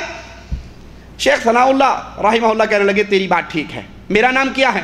کہا آپ کا نام ہے ثناء اللہ۔ کہا یہی تو سمجھا نہیں، میں نے اللہ کی اتنی ثنا کی، اتنی ثنا کی، اتنی ثنا کی، میں خود اللہ بن گیا۔ تو کہنے لگا کہ دیکھو آپ کے اللہ بن جانے سے میرے دعوے کا انکار تو نہیں ہوا، میرا دعویٰ تھا کہ میں احمد بن گیا، اگر میں مان بھی لوں کہ آپ اللہ کی ثنا کر کر کر کر کے فنا فی اللہ آخر میں اللہ کے مقام پہ پہنچ گئے تو میرے دعوے کا انکار نہیں۔ کہا تو نے مان لیا نا کہ میں ثنا کر کر کے، جیسے میں نے مانا کہ تو غلامی کر کر کے احمد بنا، تو نے مان لیا کہ میں ثنا کر کر کے خود اللہ بنا؟ کہا ہاں مان لیا۔ کہا نبی کون بھیجتا ہے؟ کہا اللہ۔ کہا تجھے میں نے بھیجا ہی، تو آیا کہاں سے؟ میں نے تو تجھے نہیں بھیجا، اگر تو غلامی کر کے احمد بنا تو میں ثنا کر کے اللہ بنا، میں نے تجھے نہیں بھیجا۔ انا للہ و انا الیہ راجعون۔ تو وہ کہتا ہے کہ سچا خدا وہ ہے جس نے قادیان میں رسول بھیجا، میں رسول ہوں، میں نبی ہوں، قادیان میں اپنا رسول بھیجا۔ مرزا غلام احمد اپنی کتاب حقیقت الوحی صفحہ 391 پر لکھتا ہے جس قدر مجھ سے پہلے اولیاء، ابدال اور اقطاب اس امت میں گزرے ہیں، ان کو یہ حصہ کثیر نعمت کا نہیں ملا، بس اس وجہ سے نبی کا نام پانے کے لیے میں ہی مخصوص کیا گیا ہوں، دوسرے لوگ اس کے مستحق نہیں ہوئے۔ غوث، قطب، ابدال اس امت میں جو گزرے ہیں، جو چیز مجھے ملی ہے وہ ان کو نہیں ملی، اس لیے صرف میرا نام نبی رکھا گیا، کسی اور کا نام نبی نہیں رکھا گیا۔ مرزا لکھتا ہے میں کوئی نیا نبی نہیں ہوں، مجھ سے پہلے سینکڑوں انبیاء آ چکے ہیں۔ ابھی وہ کہہ رہا تھا کہ جو نبوت کا دعویٰ کرے وہ کافر ہے، اور تصویر کا دوسرا رخ کیا ہے؟ کہتا ہے میں کوئی نیا نبی نہیں ہوں، مجھ سے پہلے سینکڑوں انبیاء آ چکے ہیں۔ آئیے ذرا مرزا بشیر الدین محمود احمد کے الفاظ سنیے جو انوار خلافت پر ہیں۔ وہ کہتا ہے اگر میری گردن کے دونوں طرف تلوار رکھ دی جائے اور مجھے کہا جائے کہ تم یہ کہو کہ حضرت محمد صلی اللہ علیہ وسلم کے بعد کوئی نبی نہیں آ سکتا، تو میں اسے کہوں گا کہ تو جھوٹا ہے، تو کذاب ہے، آپ کے بعد نبی آ سکتے ہیں اور ضرور آ سکتے۔ اللہ کے نبی فرما رہے ہیں لا نبی بعدی، میرے بعد کوئی نبی نہیں. اور مرزا بشیر الدین محمود کہہ رہا ہے میری گردن پہ اگر تلوار بھی رکھو گے تو میں کہوں گا نبی آ سکتے ہیں. ہم کہتے ہیں مرزا تیری بات کو جب ہم نے مصطفیٰ کے جملوں سے تولا تو وہاں سے ہمیں خبر ملی کہ آئیں گے، لیکن آنے والے نبی نہیں ہوں گے، کذاب اور دجال ہوں گے.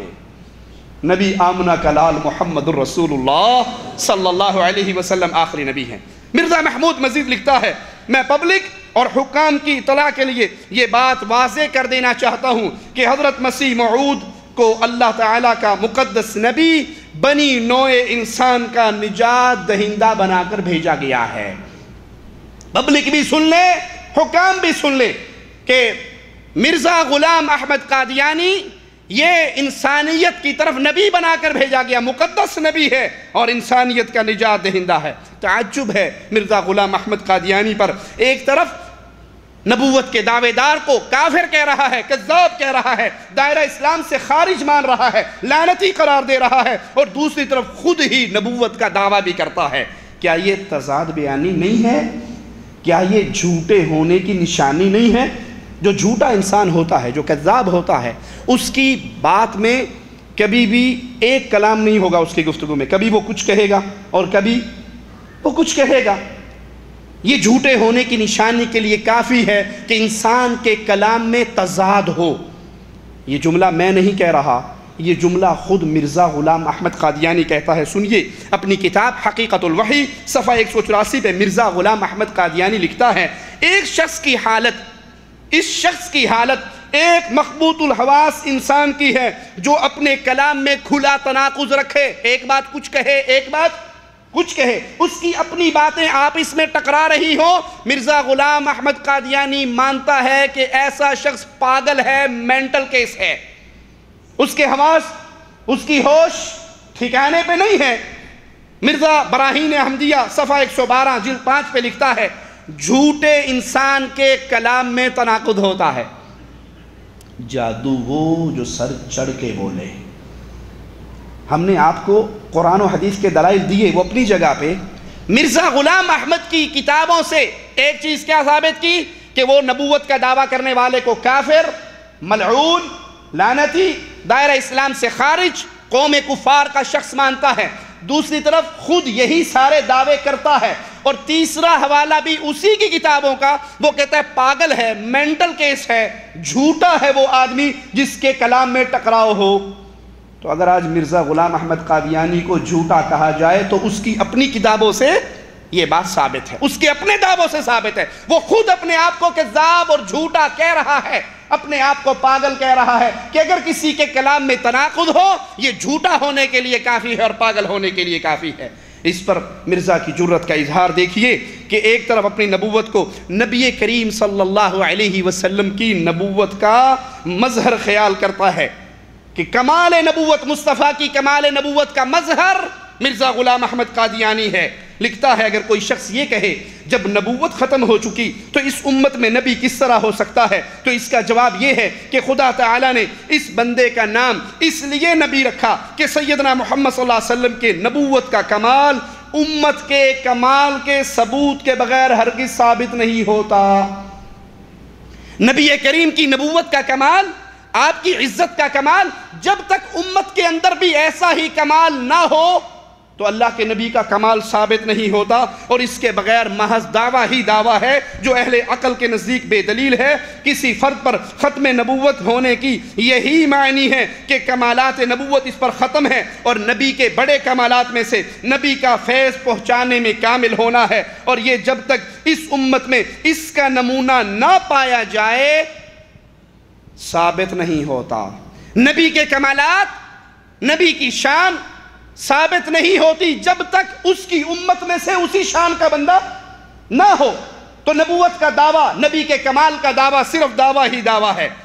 مرزا قادیانی کے اس کلام سے واضح ہوتا ہے کہ نبی کریم کی نبوت کا کلام ثابت کرنے کے لیے یہ اصول تراشا گیا ہے کہ امت میں رسول اللہ صلی اللہ علیہ وسلم کا نمونہ پایا جانا ضروری ہے، جس کا لازمی نتیجہ ہے کہ 1300 سال تک آج تک کوئی نبی کا نمونہ آپ جیسا امت کے اندر آپ کی کمالات کو ثابت کرنے والا اس مقام والا نہ ہے اور نہ آپ کا کمال ثابت ہوتا رہا. دنیا محض بے عقلی میں آپ کو خاتم النبیین تسلیم کرتی رہی. انا للہ و انا الیہ راجعون. اپنی شان اپنا مقام اتنا بلند کر رہا ہے کہ مجھے جو یہ مقام ملا ہے رسول اللہ کے کمالات کو ثابت کرنے کے لیے ملا ہے. ہم سوال کرتے ہیں کیا صحابہ کرام اکابر امت ابو بکر عمر عثمان علی صحابہ تابعین رضوان اللہ علیہم اجمعین اکابر امت معاذ اللہ سارے کے سارے بے وقوف اور بے عقل تھے کہ نبی کا کمال ثابت نہیں ہو رہا تھا لہذا نہیں نبی کا آنا ضروری ہوا؟ ارے نبی کا کمال دیکھنا ہو مصطفیٰ علیہ السلام کے شاگردوں کو دیکھ لو. اللہ کے نبی علیہ السلام نے فرمایا اگر میرے بعد نبوت باقی رہنی ہوتی خطاب کا بیٹا نبی بن کے آتا, عمر رضی اللہ عنہ وارضاہ یہ نبی بن کر آتا. اگر میرے بعد نبوت باقی رہنی ہوتی میرے بعد نبوت کا دروازہ بند ہو گیا ہے. اللہ کے نبی علیہ السلام فرماتے ہیں مجھے دودھ کا پیالہ دیا گیا, میں نے اس کو پیا, جو باقی بچا میں نے عمر کو پلایا. صحابہ نے کہا یا رسول اللہ صلی اللہ علیہ وسلم اس کی تعبیر کیا ہے؟ کہا وہ دودھ علم تھا جو مجھے دیا گیا, میرا بچا ہوا علم عمر کو دیا گیا. اللہ کے نبی علیہ السلام کے صحابی کی شان, اس کا مقام.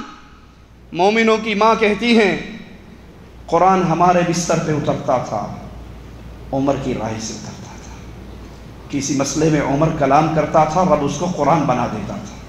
یہ عمر ہی تو تھے جس نے کہا تھا یا رسول اللہ صلی اللہ علیہ وسلم لوگ آپ کے گھر میں آتے ہیں, اچھے برے بھی آتے ہیں, اپنی ازواج کو ہماری ماؤں کو پردے کا حکم کیوں نہیں دے دیتے؟ کہا عمر یہ پردے کا حکم نازل کرنے والا تو عرش والا ہے. ادھر عمر کی زبان سے جملے نکل رہے ہیں کہ پردے کا حکم جاری کر دیجئے, عرش والا عمر کے کلام پہ آسمان سے پردے کا حکم نازل کر دیتا ہے. ارے کیا یہ عمر نہ تھے جس نے کہا تھا مقام ابراہیم پہ 2 رکعت پڑھنے کا جی چاہتا ہے؟ کیا آسمان سے وحی نہ آئی تھی؟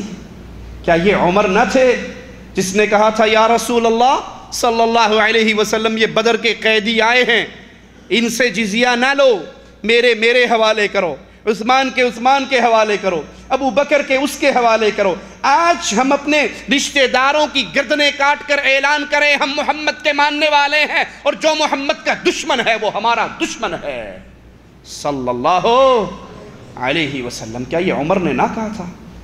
کیا پھر مصطفیٰ رو نہ رہے تھے؟ عمر نے آ کے نہ پوچھا تھا میرے آقا کیوں رو رہے ہیں؟ کہا عمر جو تو نے دھرتی پہ کہا تھا عرش والے نے آسمان سے کہا تھا. یہ عمر تھے جو زمین پہ چلتے ہوئے گفتگو کرتے تھے اور کتنی ہی بار آسمان والا وہ آرڈر جاری کر دیتا تھا. اسی لیے مصطفیٰ نے فرمایا تھا میرے بعد اگر نبوت جاری رہنی ہوتی تو عمر یہ فاروق اعظم بن کر نہ آتا, یہ نبی بن کر آتا. میرے نبی کا کمال کہ ابو بکر کی ہستی سے ثابت نہ ہوتا تھا. وہ ابو بکر عمر جس کے بارے میں خود مصطفیٰ فرماتے ہیں ابو بکر عمر تم سے بہتر آدمی پر اللہ کا سورج طلوع ہی نہیں ہوا. انبیاء کے بعد جو شان تم کو ملی ہے وہ کسی اور کو. یہ جھوٹا اصول تراشتے ہو کہ مرزا کو نبی اس لیے بنایا گیا, اس کو کمالات اس لیے دیے گئے تاکہ رسول اللہ کی کمال نبوت پر دلیل یہ مرزا بنے. میرے نبی کے صحابہ نکلے تھے, جہاد کے لیے نکلے تھے. عیسائی راہبروں کے پیچھے چلنے والوں نے میرے نبی کے صحابہ کے چہروں کو دیکھا تھا تو کہا تھا اللہ کی قسم ان کے چہروں پہ جو نور ہے وہ ہمارے راہبوں کے چہرے پہ نہیں ہے. جن کے ایمان کی گواہی, جن کی صداقت کی گواہی کفار نے بھی دی. سیدنا عمر جا رہے تھے اور جب چابیاں لینے کے لیے پہنچے تھے باری غلام کی سواری کرنے کی تھی, عمر کی رسی پکڑنے کی تھی. غلام نے کہا تھا امیر المومنین کفار کے علاقے میں داخل ہو رہے ہیں, آپ سواری کریں, خادم لگام پکڑے گا. کہا تھا نہیں باری تیری ہے, اب تو سواری کرے گا، امیر المومنین تیری لگام پکڑ کے اونٹ کی مہار پکڑ کے آگے چلے گئے۔ عیسائیوں نے پوچھا تھا یہ جو آ رہا ہے اونٹ کا سوار، یہ خبر دینے کے لیے آ رہا ہے کہ پیچھے خلیفۃ المسلمین آ رہے ہیں؟ کہا نہیں، یہ خود خلیفہ آ رہا ہے۔ کہا جو یہ اونٹ پہ سوار ہے یہ تمہارا خلیفہ ہے؟ کہا اونٹ پہ سوار خلیفے کا غلام ہے، خلیفہ مہار پکڑ کے چل رہا ہے۔ کہا جو اپنے غلاموں سے یہ سلوک کرتا ہے وہ ہمارے اوپر کبھی ظلم نہیں کرے گا۔ کیا محمد کریم صلی اللہ علیہ وسلم کے ان صحابہ کو دیکھ کر نبی کی شان، نبی کا مقام، نبی کے کمالات، نبی کی عزت کا پتہ نہیں چلتا؟ جو آج 1300 سال کے بعد یہ دعویٰ کیا گیا کہ مرزا کو یہ مقام اس لیے ملا ہے کہ مرزا کے کمالات کو دیکھ کر مصطفیٰ کے کمالات کی تصدیق ہو جائے۔ اِنَّا لِلَّهِ وَإِنَّا إِلَيْهِ رَاجِعُونَ۔ خود مرزا غلام احمد قادیانی 1901 سے پہلے بے عقل تھا کہ وہ حضرت صلی اللہ علیہ وسلم کا کمال ثابت نہیں ہو رہا تھا، اور اس کے باوجود مرزا کہہ رہا تھا نبوت کا دعویٰ کرنے والا کافر ہے، نبوت کا دعویٰ کرنے والا جھوٹا ہے، نبوت کا دعویٰ کرنے والا لعنتی ہے، نبوت کا دعویٰ کرنے والا قوم کفار میں سے ہے۔ 1901 سے پہلے تو مرزا خود ان باتوں کو تسلیم کر رہا تھا۔ کیا اس وقت وہ بے عقل تھا؟ جو اس نے قانون اس وقت بنایا وہی قانون اپنے ہاتھوں سے توڑا۔ لوگوں یاد رکھیے گا، مرزائیت مسلمانوں کا فرقہ نہیں ہے، مستقل امت ہے۔ مرزائیت مسلمانوں کا گروہ نہیں ہے، باقاعدہ امت ہے، مستقل مذہب ہے، مستقل امت ہے۔ ان کا امت محمدیہ سے چند مسئلوں میں اختلاف نہیں ہے، دین محمد سے اختلاف ہے صلی اللہ علیہ وسلم۔ یہ طے شدہ اصول ہے، امت کا وجود نبی کے وجود سے ثابت ہوتا ہے۔ جب کوئی کسی نبی کو مانتا ہے تو وہ اس نبی کی امت قرار پاتا ہے۔ غور کیجئے، ایک آدمی یہودی کیوں ہے؟ اس لیے کہ وہ موسیٰ علیہ السلام کو نبی مانتا ہے، اس لیے یہودی ہے نا۔ اگر وہ یہودیت کو چھوڑ کر عیسیٰ علیہ السلام کو نبی مان لے اور عیسائیت اختیار کر لے تو اب کیا کہا جائے گا کہ وہ یہودیت کا فرقہ ہے، یا مستقل اسے امت نصارہ میں سے شامل کیا جائے گا؟ کیونکہ وہ موسیٰ علیہ السلام کو چھوڑ کر ایک مستقل نبی کو مان چکا ہے۔ اگر وہ عیسیٰ علیہ السلام کی نبوت پہ ایمان لانے کے بعد پھر محمد کریم صلی اللہ علیہ وسلم کی نبوت پر ایمان لے آئے تو کیا کہا جائے گا کہ وہ اسلام میں داخل ہوا اور اسلام عیسائیت کا فرقہ ہے؟ اسلام عیسائیت کی ذیلی شاخ ہے؟ اسلام عیسائیت کا نیا ماڈل ہے؟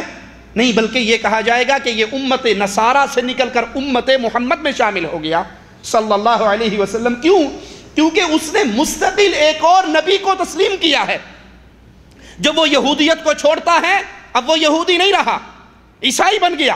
جب وہ عیسائیت کو چھوڑ کے نبی کا کلمہ پڑھتا ہے اب وہ عیسائی نہیں رہا بلکہ محمدی بن گیا، امت محمد صلی اللہ علیہ وسلم کا ایک فرد بن گیا۔ اب نہ اسے یہودیت میں شامل کرنا جائز ہے نہ اسے عیسائیت میں شامل کرنا جائز ہے، بلکہ دونوں امتوں سے نکل کے وہ چونکہ ایک مستقل نبی پر ایمان لایا ہے تو وہ ایک نئی امت میں داخل ہوا اور وہ امت محمد کریم صلی اللہ علیہ وسلم ہے۔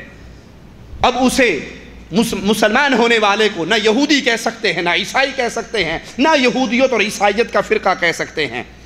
بالکل اسی طرح اسلام کے آنے کے بعد محمد کریم صلی اللہ علیہ وسلم کی نبوت کو تسلیم کرنے کے بعد اگر کوئی انسان کسی اور نبی کو تسلیم کر لیتا ہے تو جس طرح یہودیت کو چھوڑ کے عیسائیت اختیار کرنے والا یہودی نہ رہا بلکہ باقاعدہ عیسائی بنا، محمد کے بعد اگر کوئی کسی اور نبی کو تسلیم کرتا ہے محمد کریم صلی اللہ علیہ وسلم کی نبوت کے بعد پھر وہ اسلام کا فرقہ نہیں رہے گا، وہ اسلام کی شاخ نہیں رہے گی، وہ اسلام کا نیا ماڈل قرار نہیں پائے گا، بلکہ وہ اسلام سے نکل کر امت محمدیہ سے نکل کر نئے نبی کو مان کر پوری امت میں داخل ہو چکا ہے۔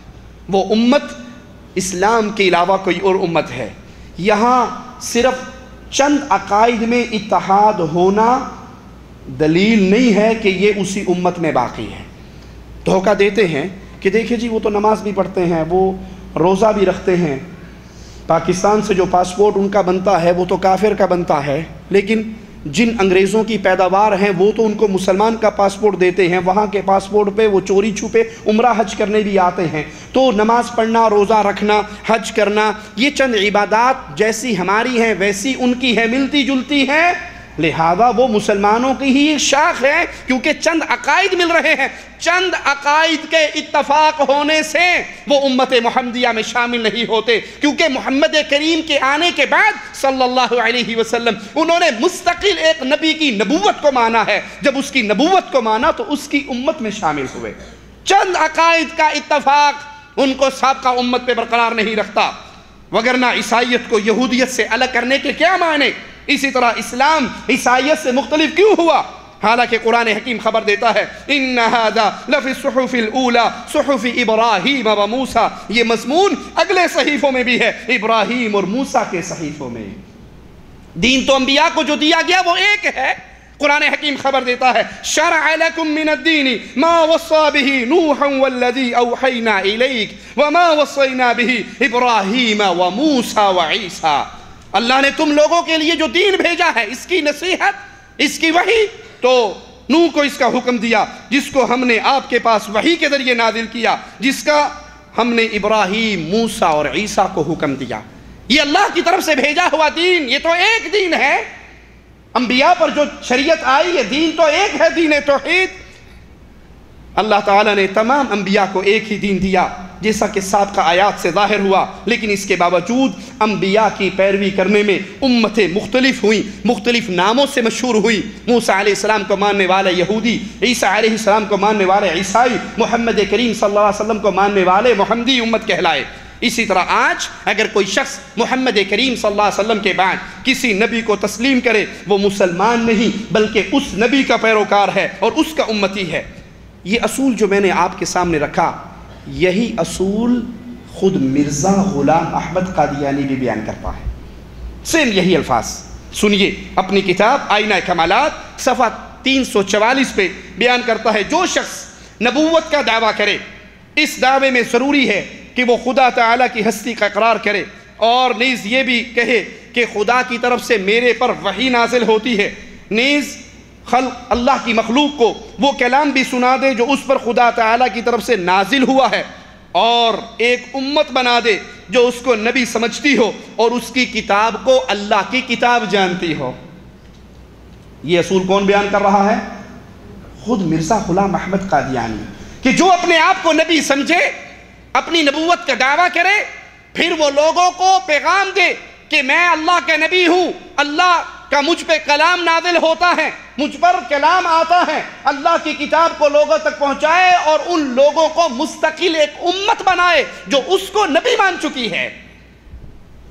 اس بنیادی اصولی بات کو سمجھ لینے کے بعد یہ فیصلہ کرنا مشکل نہیں کہ قادیانیت مسلمانوں سے علیحدہ ایک امت اور ایک مستقل مذہب ہے، بلکہ وہ خود اس بات کا اعلان کرتے ہوئے نظر آتے ہیں کہ ہمارا مسلمانوں سے کسی بنیاد پر اتفاق اور اتحاد نہیں۔ مرزا بشیر الدین جمعے کے خطبے میں اعلان کرتا ہے کہ حضرت مسیح موعود علیہ السلام کے منہ سے نکلے ہوئے الفاظ میرے کانوں میں گونج رہے ہیں۔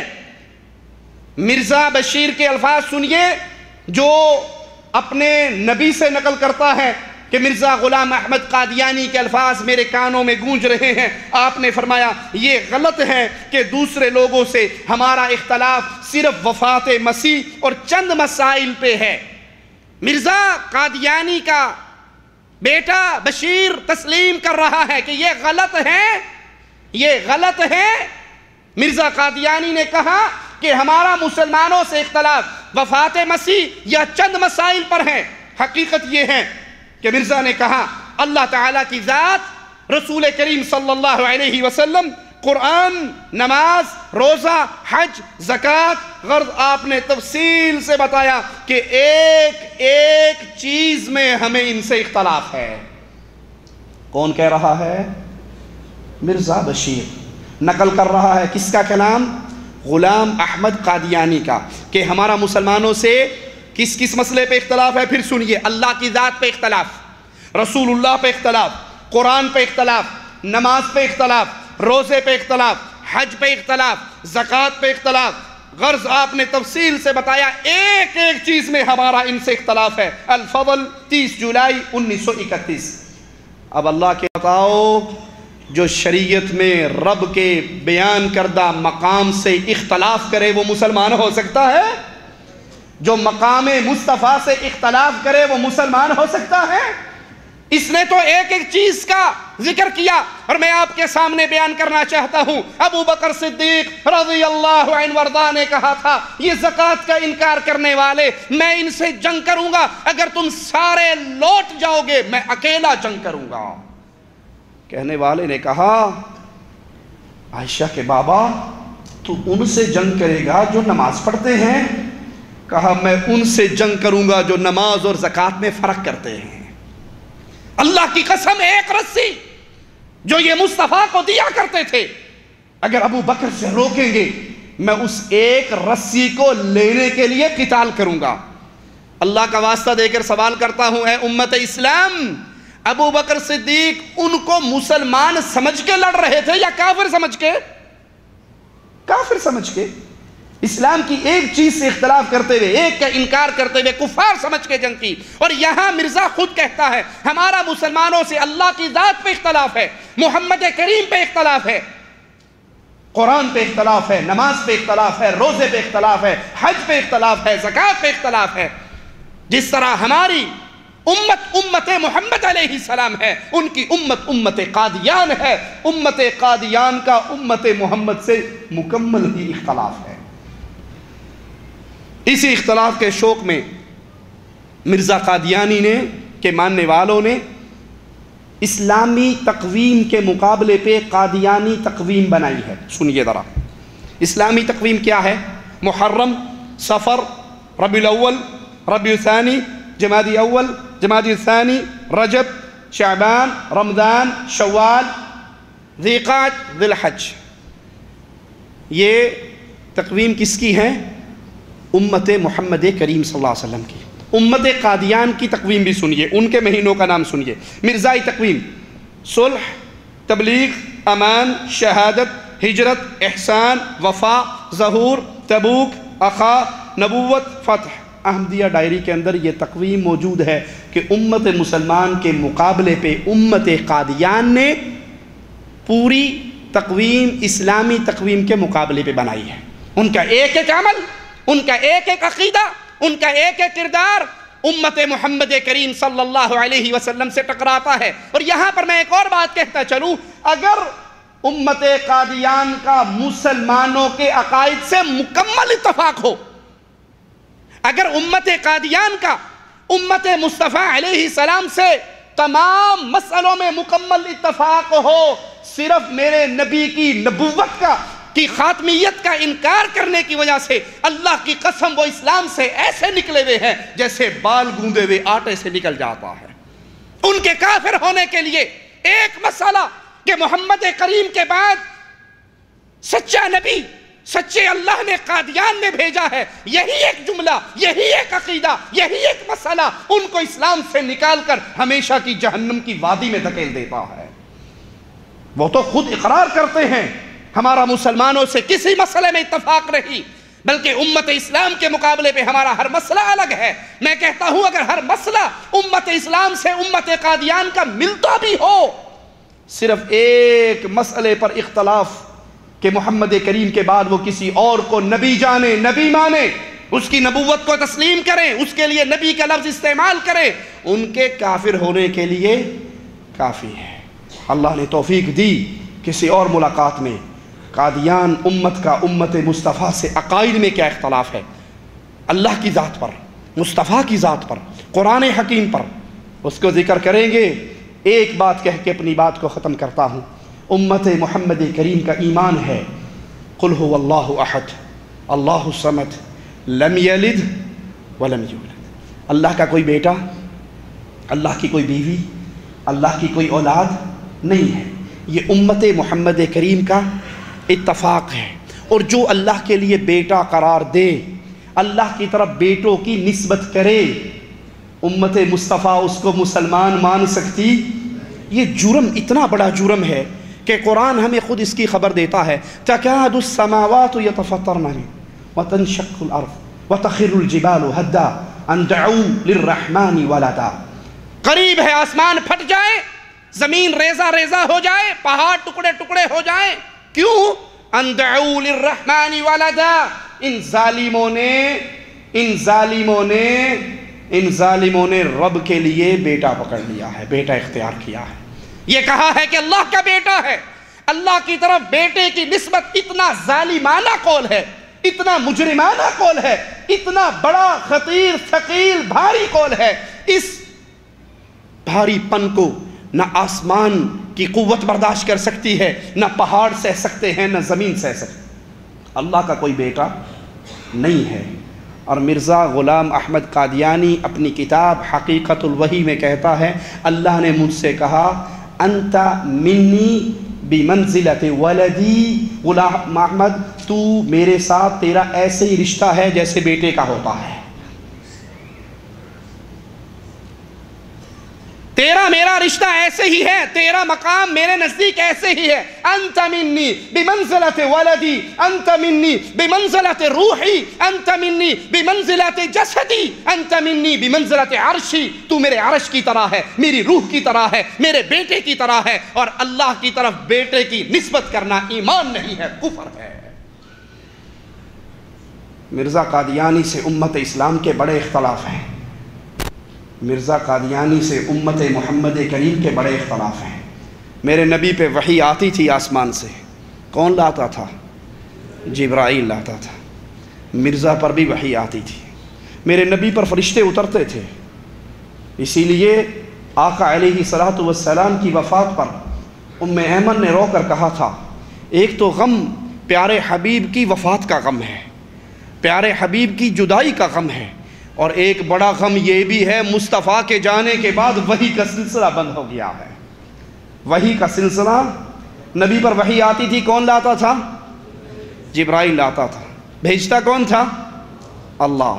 مرزا غلام احمد قادیانی لکھتا ہے کہ میرے پاس بھی فرشتے آتے تھے، اور ایک فرشتہ آتا تھا اس وقت جب مجھے پیسوں کی ضرورت ہوتی تھی، ایک فرشتہ آتا تھا اس وقت جب مجھے پیسوں کی ضرورت ہوتی تھی۔ اس فرشتے کا نام تھا ٹیچی ٹیچی۔ کیا نام تھا؟ ٹیچی ٹیچی۔ پیسوں کی ضرورت ہوتی تو ٹیچی ٹیچی مجھے پیسے دے کر جاتا، خود اپنی کتاب میں تسلیم کرتا ہے۔ ایک بار مجھے الہام ہوا، اللہ نے مجھے کہا آئی لو یو۔ انشاءاللہ پھر کسی موقع پہ تفصیل کھولیں گے۔ اللہ نے مجھے کہا آئی لو یو، اور یہ پیغام لانے والا، پیسے لے کر آنے والا فرشتے کا نام تھا ٹیچی ٹیچی۔ میں کہتا ہوں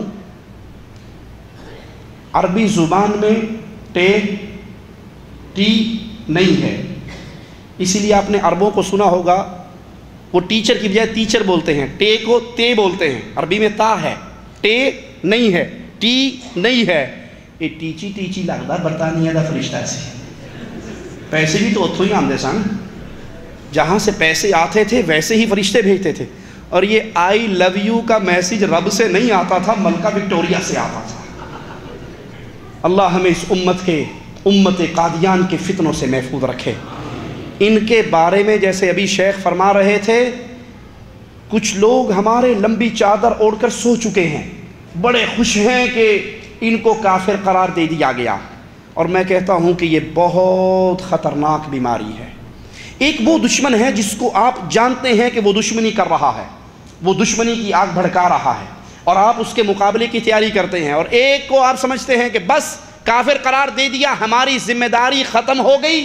نہ ان کے عقائد کو سمجھتے ہیں، نہ ان کے عقائد بیان کرتے ہیں، نہ ان کے بارے میں آگاہی حاصل کرتے ہیں، نہ ان کی خطرناکی اپنی امت تک پیغام پہنچاتے ہیں۔ یہ چھپا ہوا دشمن زیادہ خطرناک ہے۔ اللہ ہمیں حق کہنے، سننے، عمل کرنے، اس پیغام کو آگے پہنچانے کی توفیق عطا فرمائے۔ اللہ ہمیں ان خوش نصیبوں میں شامل فرمائے جو اللہ کی دین کی غیرت کو اپنے دل میں زندہ رکھتے ہوں۔ ہمیں ان مردوں میں شامل نہ فرمائے جو ایک کان سے سن کے دوسرے کان سے نکال دیتے ہو۔ زندہ آدمی کی پہچان کیا ہے؟ جب مریض ڈاکٹر کے پاس جاتا ہے اور اس کی موت اور زندگی کے بارے میں شک ہوتا ہے، ڈاکٹر کیا کرتا ہے؟ نبض پہ ہاتھ رکھتا ہے۔ نبض چل رہی ہو تو کہتے ہیں ابھی زندگی کے آثار اگر آپ کے اور میرے دل میں محمد کے دین کی غیرت باقی ہے، آپ کے اور میرے دل میں ایمان زندہ ہے، اور اگر غیرت دین مصطفیٰ ہمارے دل میں مر گئی ہے، ہم نماز پڑھنے کے باوجود پھر بھی مردہ ہیں۔ آپ نے دیکھا نہیں، جس کے جسم میں جان ہو، ڈاکٹر ٹیکہ لگائے تو وہ اچھلتا ہے نا، ٹیکہ لگنے سے حرکت ہوتی ہے، اور جو شل ہو جائے، جو ڈیڈ ہو جائے، اس پہ ٹیکے لگا لو، آپریشن کر لو، سن کرنے کے لیے ڈاکٹر آپریشن کے لیے سن کرتے ہیں نا، تو جو حصہ انسان کا سن ہو جاتا ہے اس پہ خنجر چلیں، چھرے چلیں، ٹیکے چلیں، کوئی تکلیف ہوتی ہے؟ مثال سمجھ آئی؟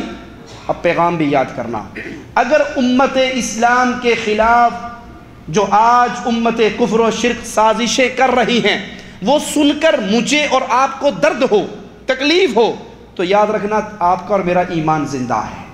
اور اگر اسلام کے خلاف ہونے والی سازشوں کو سن کر ماتھے پہ بل بھی نہ پڑے تو پھر یاد کرنا کہ ہمارا ایمان مردہ ہو چکا ہے۔ زندہ ہوتا تو یہ اس صحابی کی تاریخ کو دہراتا جس نے قوم میں جا کر لا الہ الا اللہ کا آوازہ بلند کیا تھا۔ قوم والوں نے پیچھے سے ایک نوجوان نے آ کے نیزے کا وار کیا تھا، نیزہ اس کی چھاتی کو چیر کے گیا تھا، تو اس نے کہا تھا فزت برب الکعبہ، کعبے کے رب کی قسم میں کامیاب ہو گیا۔ بیوی بیوہ ہو گئی، بچے یتیم ہو گئے، اس کی زندگی موت کی طرف تبدیل ہو رہی ہے، اور یہ اللہ کی قسم کھا کر کہتے ہیں میں کامیاب ہو گیا۔ یہ کیسی کامیابی ہے؟ دنیا کے برباد ہو جانے کی اور آخرت کے سنور جانے کی کامیابی۔ اللہ کے لیے اپنے دل میں غیرت ایمانی کو زندہ کیجئے۔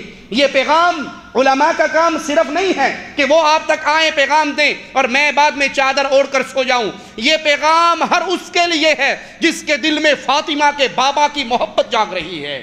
یہ پیغام ہر اس کے لیے ہے جس کے دل میں صدیق کی غیرت جاگ رہی ہے۔ یہ پیغام ہر اس کے لیے ہے جس کے دل میں فاروق کی محبت جاگ رہی ہے۔ اگر مومن ہو، مسلمان ہو، ابو بکر، عمر، عثمان، علی سے کوئی رشتہ ہے تو پھر اللہ کے دشمنوں کے بارے میں معلومات حاصل کرنے کے بعد اس پیغام کو عام کیجئے، ان کے فتنے سے بچائیے، لوگوں کو توحید کی دعوت دیجئے، لوگوں کو مصطفیٰ سے جڑنے کی دعوت دیجئے۔ ارے اتنی غیرت تو پیدا کر لو جتنی دکاندار کے دل میں ہوتی ہے۔ دکاندار کے پاس سودا آئے، آپ نے دیکھا ہوگا بازار کے باہر وہ ٹیپ لگا کے بیٹھ جاتے ہیں، ٹیپ ریکارڈ چلاتے ہیں، ہماری مارکیٹ میں نیا کپڑا آیا ہے، ہماری مارکیٹ میں نئی مشینیں آئی، ہماری مارکیٹ میں یہ سامان، وہ ٹیپ ریکارڈ کے ذریعے اپنی دکان کی مشہوری کر۔ ارے تمہارے پاس تو سودا محمد کا ہے صلی اللہ علیہ وسلم، اور جس کی گود میں سودا مصطفیٰ کی محبتوں کا ہو اس گود سے قیمتی گود کون سی ہوگی؟ لیکن اگر میں اور آپ میرے نبی کے دین کی دعوت کو لے کر نہ اٹھے، اس کو نہ برپا کیا، میدان گرم نہ کیے، قیامت کے دن رب کے سامنے کس منہ سے جائیں گے؟ اگر رب نے سوال کر دیا، اگر رب نے آپ سے اور مجھ سے یہ پوچھ لیا کہ بتاؤ جب کفر اور شرک کے اندھیرے چل رہے تھے تمہاری جوانی کس کام کی تھی، تمہارا مال کس کام کا تھا، تمہاری زبان کس کام کی تھی، تم نے اپنی زندگی کی کتنی سانسیں اللہ کے دین کے لیے وقف کی، تم نے اپنی زندگی کی کتنی راتیں اللہ کے دین کے درد میں روتے ہوئے گزاری، میں اور آپ قیامت کے دن کیا جواب دیں گے؟ لوگوں بہت قریب ہے، بہت قریب ہے موت کا وقت۔ اس وقت کے آنے سے پہلے کچھ کرنے کی فکر اپنے دل میں پیدا کر لو۔ جب یہ اٹھتے ہوئے ہاتھ ڈھلک جائیں گے، جب یہ بولتی ہوئی زبان لڑکھڑا جائے گی، جب یہ چمکتی ہوئی آنکھیں بے نور ہو جائیں گی، جب یہ دھڑکتا ہوا دل خاموش ہو جائے گا، اور یاد کرنا اس وقت کی کامیابی ہمیشہ کی کامیابی ہے اور اس وقت کی ناکامی ہمیشہ کی ناکامی ہے۔ اللہ سے دعا ہے اللہ ہماری خطاؤں کو معاف فرمائے، اللہ ہماری سیاہکاریوں کو معاف فرمائے، اللہ ہمیں زندہ رکھے، ایمان پہ رکھے، توحید پہ رکھے، ہماری فکر، ہماری سوچ، ہمارے بچوں کی سوچ، ہماری بیویوں کی سوچ، ہمارے دوستوں کی سوچ یہ بن جائیں ہم نے جب تک زندہ رہنا ہے محمد کے جھنڈے کو بلند کر کے رہنا ہے، ہم نے جب تک زندہ رہنا ہے مصطفیٰ کے ہر دشمن سے حالت جنگ میں رہنا ہے، ہم نے جب تک زندہ رہنا ہے قرآن کے جھنڈے کو بلند رکھنا ہے۔ اللہ سے امید ہے اگر یہ غیرت میرے اور آپ کے دل میں پیدا ہو گئی تو اللہ ہمیں اس حال میں اپنے پاس بلائے، اس حال میں ملاقات کی توفیق دے، اللہ ہم سے راضی ہو، ہم اپنے اللہ سے راضی ہوں۔ اقول قولی ھذا واستغفر اللہ لی ولکم ولسائر المسلمین فاستغفروه انه هو الغفور الرحیم۔ مرزا غلام احمد قادیانی کا پہلے شریعت محمدی کو تسلیم کرنا، پھر بعد میں نبی ہونے کا دعویٰ کرنا، اس کے پس پردہ کیا کہانی ہے؟ اس کے پس پردہ کہانی یہ ہے کہ پہلے اس نے اپنے آپ کو ایک مجدد کے روپ میں پیش کیا، پھر اس نے اپنے آپ کو اپنے درجات بلند کرتے ہوئے اور لوگوں کو اپنے ساتھ ملانے کے لیے یہ ڈھونگ رچایا۔ اگر وہ شروع میں پہلے ہی کہہ دیتا میں نبی ہوں تو ریڑھی والا بھی نہ مانتا۔ پہلے اس نے اپنے آپ پر ایک دین کے داعی کا روپ، مناظر کا روپ دھارا، اور جب اس کے ساتھ لوگ ملتے گئے اندھی عقیدت چلتی رہی۔ یہ اصل بربادی اندھی عقیدت کی ہے، اصل بربادی تقلید کے اندھیروں کی ہے۔ اگر تحقیق کا سورج طلوع رہے تو کبھی بھی انسان گمراہی میں نہیں آتا۔ یہ عقیدت ہے اندھی، کہ جب انسان اندھی عقیدت میں گرتا ہے پھر وہ اس کی ہر بات کو ماننے کے لیے تیار ہو جاتا ہے۔ جیسے ایک ظالم کی ویڈیو میرے پاس پاکستان سے آئی، رنگ علی شاہ کا عرس کا میلہ لگا ہوا، اس پہ تقریر کرنے والا پیر صاحب جو آیا وہ آ کر کہنے لگا، لوگوں جو یہ کہے اللہ عرش پہ ہے وہ کافر ہے، جو یہ کہے اللہ بیت اللہ میں ہے وہ بھی کافر ہے، مسجدوں میں ہے یہ کہے وہ بھی کافر ہے۔ پھر خود ہی کہتا پھر اللہ کہاں ہے؟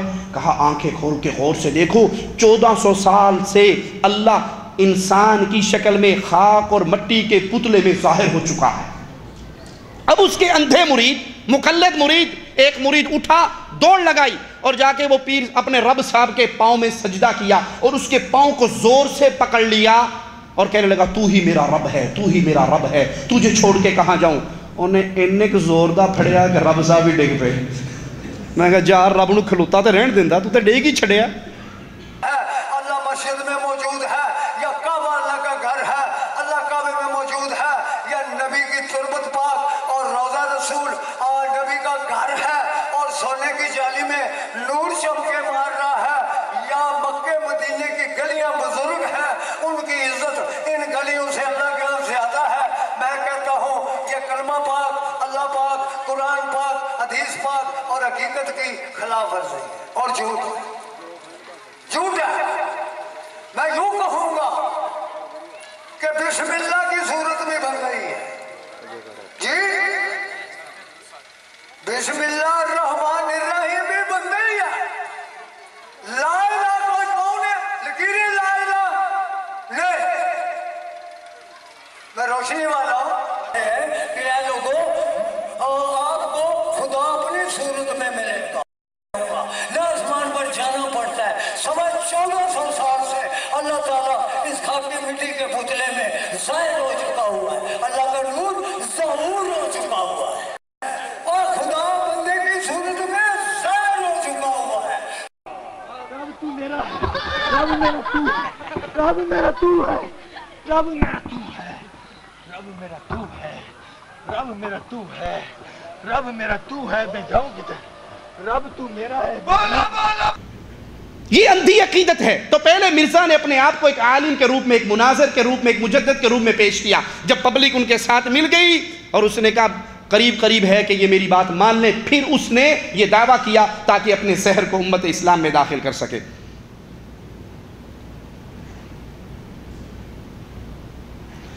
صحابہ کرام کے لیے لفظ رضی اللہ عنہ رضا کا استعمال کیا گیا۔ آج کے کسی مولانا کے لیے یہ لفظ کہنا چاہیے، آج کے کسی مولانا کے فوت ہو جانے کے بعد اس کے لیے دعا کر سکتے ہیں کہ اللہ ان پر رحم فرمائے، رحمہ اللہ کہیں، اللہ ان سے راضی ہوا، وہ اللہ سے راضی ہوئے۔ یہ جماعت محمد الرسول اللہ ہے صلی اللہ علیہ وسلم۔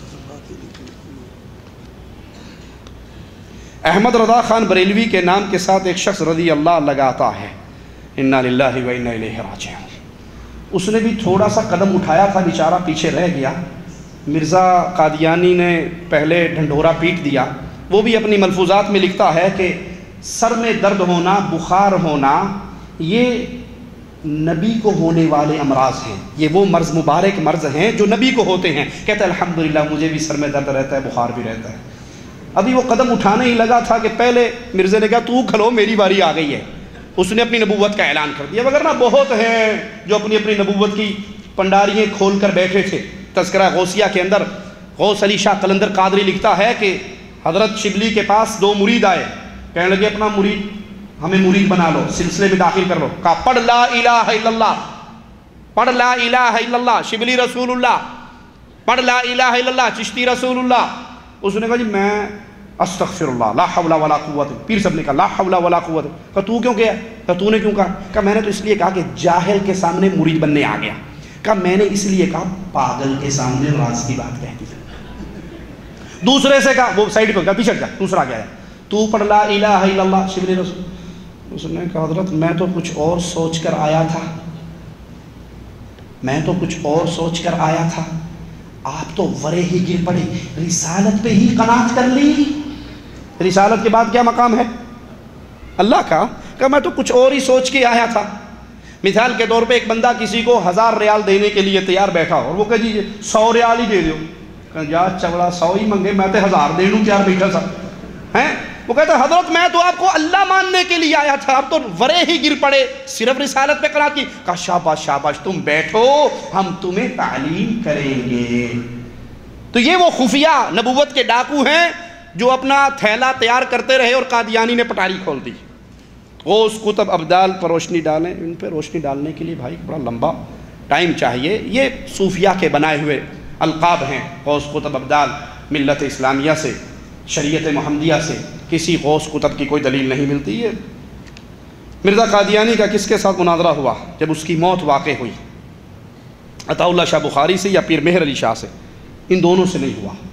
شیخ ثناء اللہ مرسری رحمہ اللہ سے ہوا. مباہلہ ہوا تھا, مناظرہ نہیں, مباہلہ ہوا تھا. اور اس مباہلے کے نتیجے میں قادیانی ہاؤس میں جا کے مر گیا تھا. مولانا طارق جمیل صاحب کے بارے میں آپ کی کیا رائے ہے؟ جبیل کے کیمپوں میں ان کی کیسٹ اور سیڈیز بہت زوروں پہ چلتی ہیں. مولانا طارق جمیل تبلیغی جماعت کے ایک بزرگ ہیں. ان کے بیان کے اندر بڑا جادو کا اثر ہے, لوگوں کو کھینچتے ہیں, لیکن ان کے عقائد کے اندر شرکیہ عقائد ہیں. وہ اپنی ایک تقریر میں لا الہ الا اللہ کی تعریف کرتے ہوئے کہتے ہیں اللہ نے اپنے عرش سے لا کی تلوار چلائی. عرش لا, عرش کے ملائکہ لا, فضا لا, ہوا لا, خلا لا, جن لا, انس لا, کوئی کچھ نہیں, کوئی کچھ نہیں, جو کچھ ہے وہ اللہ ہے. جو لا کہا وہ لا ہوا, وہ لا بھی اس میں لا ہوا, جز لا ہوا, کل لا ہوا, پھر کیا ہوا؟ اللہ ہوا. اللہ کی لا کی تلوار عرش کے اوپر سے چلی ہے. عرش زیر و زبر, عرش کے فرشتے زیر و زبر, عرش کے نیچے زیر و زبر, 7واں 6واں 5واں 4تھا 3 2 پہلا آسمان لا, وہ ہوا فضا خلا لا, وہ زمین آسمان چند سورج تارے لا, وہ انسان جنات جن پرند چرند آبی خاکی ناری نوری ہوائی فضائی خلائی سب لا ہیں, لا ہیں. کوئی کچھ نہیں ہے, کوئی کچھ نہیں ہے. جو کچھ ہے وہ اللہ ہے, جو کچھ ہے وہ اللہ ہے. جو لا کہا وہ لا ہوا, وہ لا بھی اس میں لا ہوا, جز لا ہوا, کل لا ہوا, پھر کیا ہوا؟ اللہ ہوا. آپ کے الفاظ کی چاشنی پر ہم اللہ کی پناہ میں آتے ہیں. یہ وحدت الوجود کا عقیدہ ہے جس کی پرچار اپنی تقریروں میں مولانا طارق جمیل صاحب کرتے ہیں. اسی طرح منصور حلاج, وہ زندیق جس نے ان الحق کا دعویٰ کیا تھا, اپنے آپ کو اللہ کہنے کا اعلان کیا تھا, اس کی تعریف کرتے ہوئے مولانا طارق جمیل فرماتے ہیں ہن ٹھپ رکھ کنز کدوری نو, کنز کدوری کو چھوڑ دو, اب تم منصور حلاج کے راستے پہ چلو. منصور جے چپ سولی دیتی واقف کل اسرارہ ہوں, منصور ہر چھپے ہوئے راز کو جان چکا تھا پھر بھی اس کو سولی دے دی گئی. وہ زندیق اور کافر تھا جس کی تعریف مولانا طارق جمیل صاحب اپنے بیانوں میں کرتے ہیں. ہاں عاشق ہونے عشق کما میں دل رکھیں وانگ پہاڑاں ہو, سائے سائے بدیاں ہزار غلامیں کر جانے باغ بہاراں ہو. منصور جے چک سولی دیتے جڑے واقف کل سراراں ہو. سکھریت روش منصوری نو ٹھپ رکھ ہن کنز قدوری نو. کیا کہہ رہا ہوں؟ سکھ ریت روش منصوری نو ہن ٹھپ رکھ کنز قدوری نو. مولانا کی ایک تقریر میرے پاس موجود ہے اور یہ جتنے میں نے حوالے دیے میرے پاس موجود ہے, جو صاحب چاہے میں دے سکتا ہوں. اس میں وہ کہتے ہیں عرش, فرش, زمین, چاند, ہوا, سورج, ان سب چیز کی تخلیق سے پہلے, زمین و آسمان کی تخلیق سے 2000 سال پہلے اللہ تعالیٰ نے سورت یاسین کی تلاوت کی. اور سورۃ یاسین کیا ہے؟ یاسین والقرآن الحکیم انک لمن المرسلین، کہتے ہیں انک، یہ کاف جو ہے یہ قریب کے لیے ہے، اشارہ قریب کی طرف ہے۔ تو اللہ نے زمین و آسمان کی تخلیق سے پہلے اپنے رسول محمد صلی اللہ علیہ وسلم کو وجود بخشا اور اپنے سامنے کھڑا کر کر کہا انک لمن المرسلین، کہ اے محمد تو میرے رسولوں میں سے ہے۔ آسمان تھا اور اللہ آپ کو کہہ رہا ہے یاسین والقرآن الحکیم انک لمن المرسلین۔ عالم کی پیدائش تو چند ہزار سال کی ہے، ان کائنات کی پیدائش 15 ارب سال کی ہے، جو سائنسدان کہہ رہے ہیں پیدائش، ورنہ اللہ کہتا انہ لمن المرسلین، وہ میرا رسول ہے، وہ کی کہانی نہیں ہے۔ کاف کاف کاف کیا ہے؟ آپ، تم، تو، انک لمن المرسلین، مجھے قرآن کی قسم اے میرے محبوب تو میرا رسول ہے۔ یہ لفظ کاف یہ بتا رہا ہے کہ زمین آسمان کوئی نہ تھے اور اللہ اپنے نبی کو وجود دے چکا تھا۔ یہ بدعقیدگی جو مولانا امت کے اندر اسلام کے نام پہ پھیلا رہے ہیں، اس کا اسلام سے تعلق نہیں۔ محمد کریم صلی اللہ علیہ وسلم اللہ کی تقدیر میں تو نبی تھے، آدم ابھی مٹی اور پانی میں تھے، اس وقت اللہ کے نبی اللہ کی تقدیر میں نبی تھے، ان کو وجود نہیں ملا تھا۔ لیکن مولانا فرما رہے ہیں کہ زمین آسمان، عرش فرش، ہوا چاند ستارے پانی، سب کی تخلیق سے پہلے اللہ نے اپنے حبیب کو وجود بخشا تھا۔ یہ عقیدہ سلف کے عقیدے اور امت کے عقیدے کے خلاف ہے۔ سوال یہ ہے کہ جو لوگ 2-3 مہینے کے لیے تبلیغ پر جاتے ہیں، اسلام میں اس کی اجازت ہے؟ دیکھیے 2-3 مہینے کے لیے نکلنا، دن فکس کرنا، یہ ایک چھوٹا مسئلہ ہے۔ بڑا مسئلہ کیا ہے اس کی طرف آئیے۔ دودھ دینے والا ہمارے انڈیا پاکستان میں گلی گلی دودھ دیتا ہے نا، کیا کہتے ہیں اس کو؟ گوالا کہتے ہیں۔